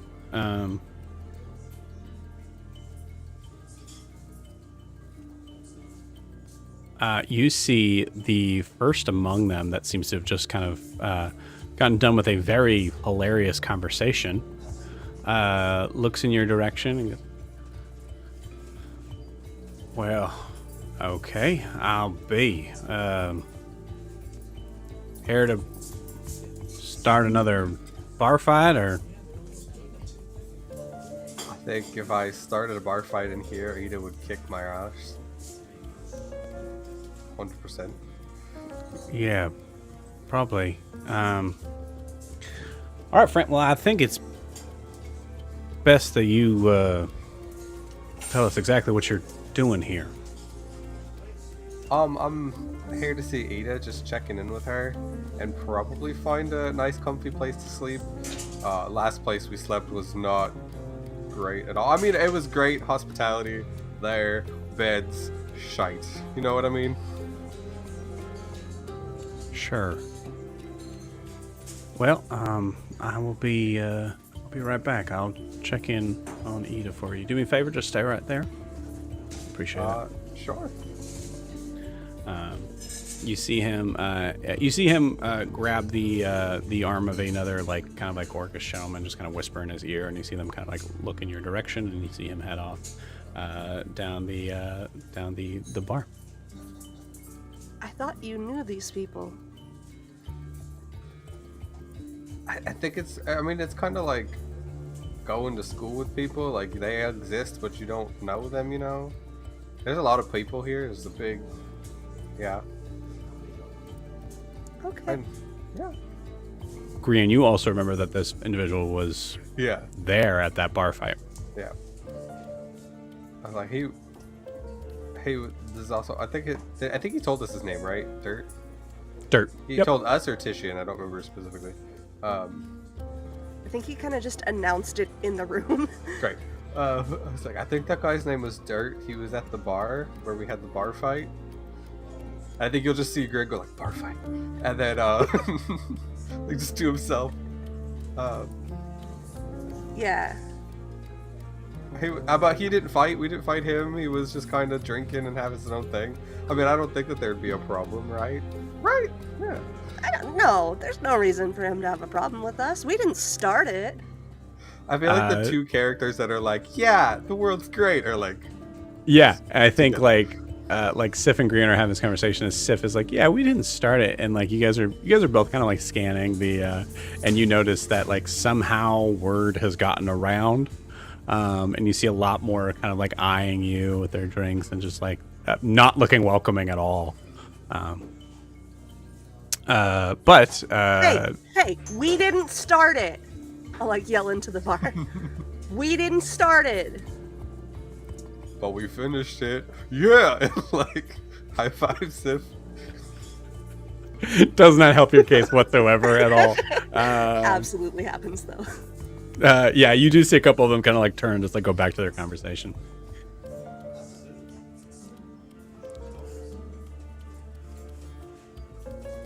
I can't believe it.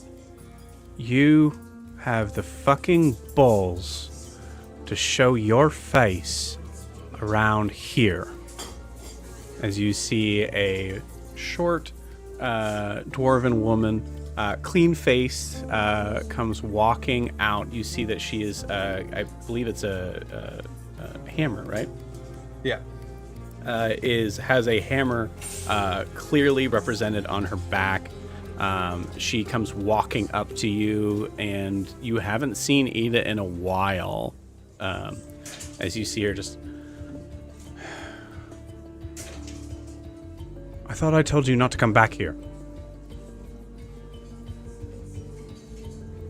You fucking piece of shit. And she grabs you by the head and gives you like a headlock. She comes in, like just full on noogies you. She had to jump up to get you. Yeah. Pulls down. You see everyone else. The whole place just takes a huge breath at that. As Ida goes, they're fine. Get them a pint or whatever they need. What are you drinking? Anything these days. All right. Yeah. Pint of anything, gents. We'll grab a table. Let's catch up. Hi, I'm Ida. Good lord. Sif. I'm normal sized. I'm short right now. And she's a dwarf. Yeah, oh, she's still yeah. Sif, might I say your weapon is gorgeous. As is yours, dear. I'm amazed you can get that through the door. It takes some angling. I'm just happy I can get myself through doors right now. Green, I gotta say, dear, I thought... What, like she's taller? I don't know, a friend? I don't... I'm just surprised. I just didn't, yeah, I forget it. Grab it. We'll grab drinks and we'll talk first. We'll grab drinks. All right. Okay, and then you get around and comes in. We just like kind of like fast cut to the scene. All right. So, Sif, is it? Yes. What the fuck are you doing at the Banshee? We were meeting a friend of ours. Her sister's in town, so we were just meeting there and talking, and then someone yelled out something and attacked her friend, and it was just kind of a bar fight. We didn't kill nobody. No, not this time. That's not what I heard, hun. Well, I definitely think whoever said that was lying. They did say though somebody killed someone. So somebody killed someone in a bar fight. No, not in the bar fight. It's what started the bar fight. The guy stood up and said none of us can remember this name. But I'll say above board. Are you trying to be truthful here? Yeah. Because people died. Who died? Oh, that's right. Yeah. People died in this fight. So Ida is like looking at you like, dude, just okay. It's just you and me right now. If you told me you went to the other side of the track, that's totally fine. I just need to know so that one, I could get that coin back that I gave you a long time ago. But also just so you know, I get it. People have different. I just punched the guy in the face. Sif, did somebody die? I think what he's trying to say is we didn't kill anybody. Our party didn't kill anybody, but the guests we came to meet did. And as you can see, we're not with our guests anymore.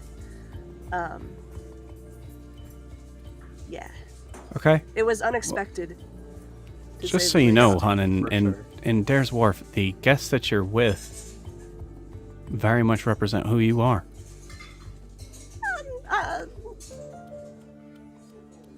different cultures, I guess. I'm new to Sure. that. Yep, absolutely, totally fair. You don't mind if I add? Hey, Dirt, can you just come over here, love? You see Dirt coming. All right, what did they tell you? That... what did we tell Ada? We told her that, we didn't kill anybody. I mean, I'm sure you could test it. I punched that guy in the face, though. And Daddy stamped across his forehead, Sure, yeah, you didn't, you yourself did not kill anybody. I can attest to that, sure.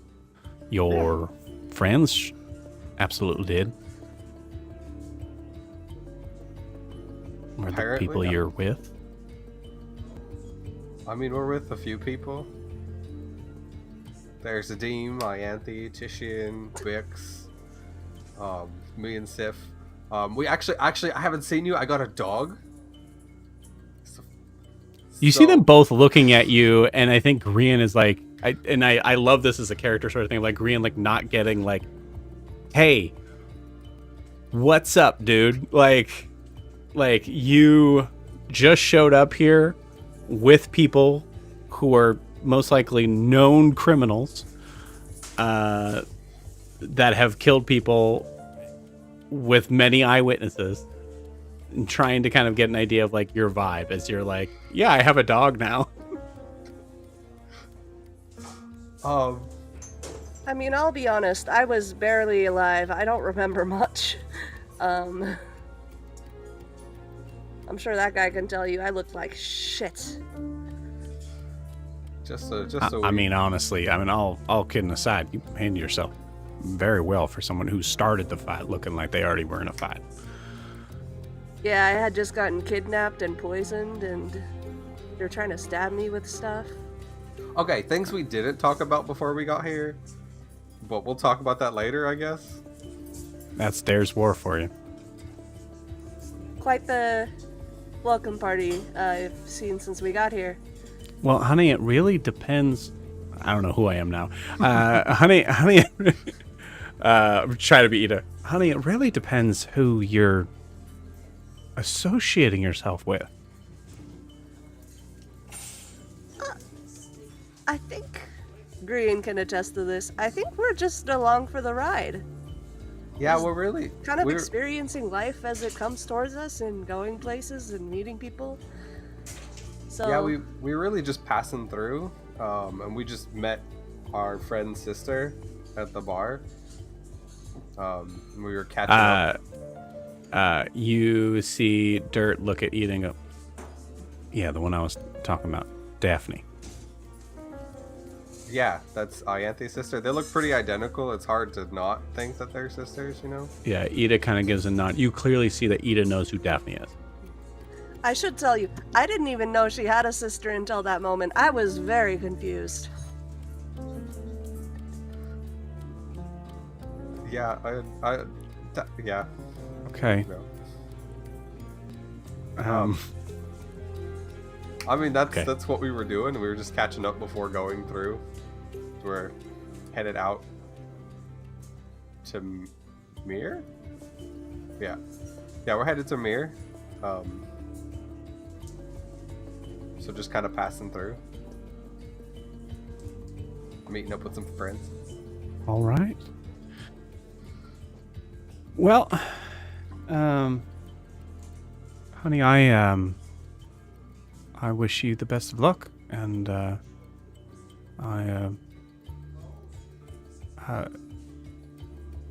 everything else okay? Anything I can help you out with?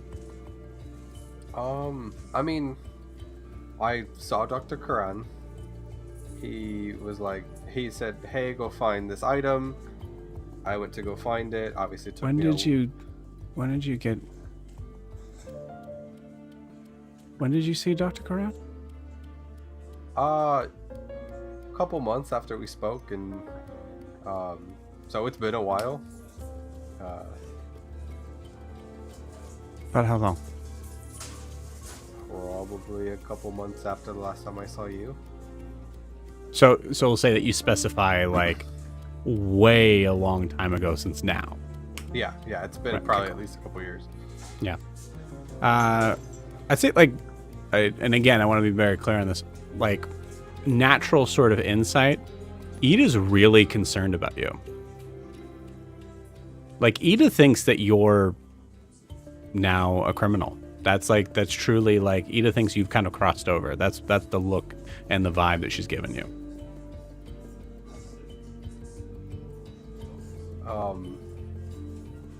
I mean, but for the most part, we've kept low. It was just that bar fight. Oh, and then the fight we got into on the dock when we first got here. I'm not gonna mention kidnapping children. I'm not gonna mention. Yeah, but dear, you just did. Unless you were saying that above board. No, I've said that above board. I'm not Okay, gonna mention kidnapping yeah. children. Because I was like, is he Okay. a criminal? Like, maybe.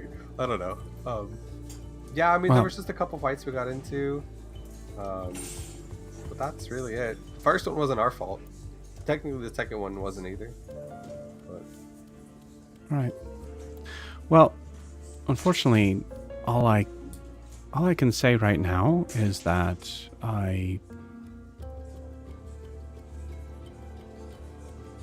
if what you're saying is the complete truth, I hope that you're doing okay and recognize that in this city, not much has changed here. You have to. I guess you were pretty young when you were spending time here. oh, You have to choose a side.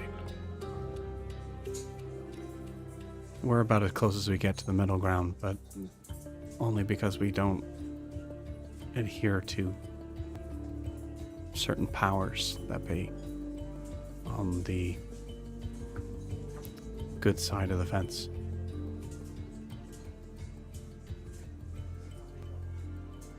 I mean, it's kind of why I came this way, not just to see you, but it's a safer place than I think than what we were staying. We were staying at the Sea Glass Spire by the docks, which he's a Finn? he's a great guy. But it's a little open, little exposed. I figured here might be a little bit safer for me and probably my friends to come and spend the night on our way through. Your friends would not be welcome here, dear. It's just the people I've been traveling with. It's not the people that we're meeting. But again, like, from her perspective, they're one and the same. You know what I mean? Mm-hmm. All you've said was, oh, well, some of them are with me and some of them aren't. Do you get what I'm saying? Yeah. So, like, in her viewpoint, you're either unaware. Best case scenario, you're unaware of the quality of people that you're with. And in that regard, it kind of becomes the same sort of thing. Like, you say friends, she wraps them all up together.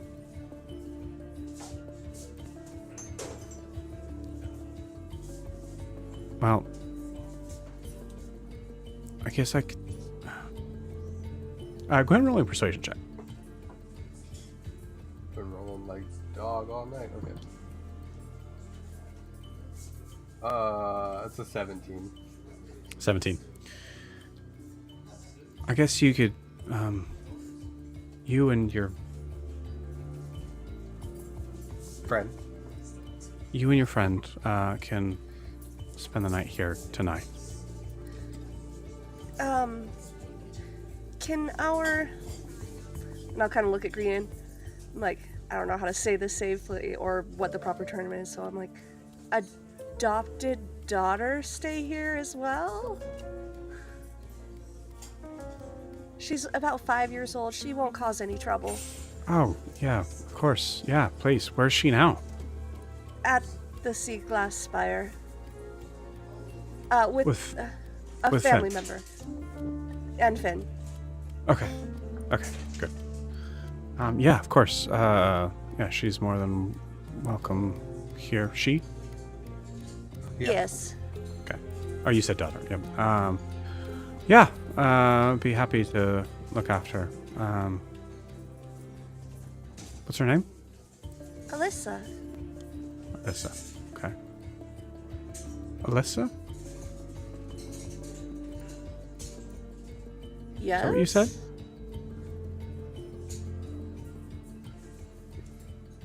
Yes. You see, We're about to be in trouble. you see Ida Oh, look we at didn't. Dirt, and Dirt goes, and like walks away towards something that you see is a very large wall with a bunch of papers on it.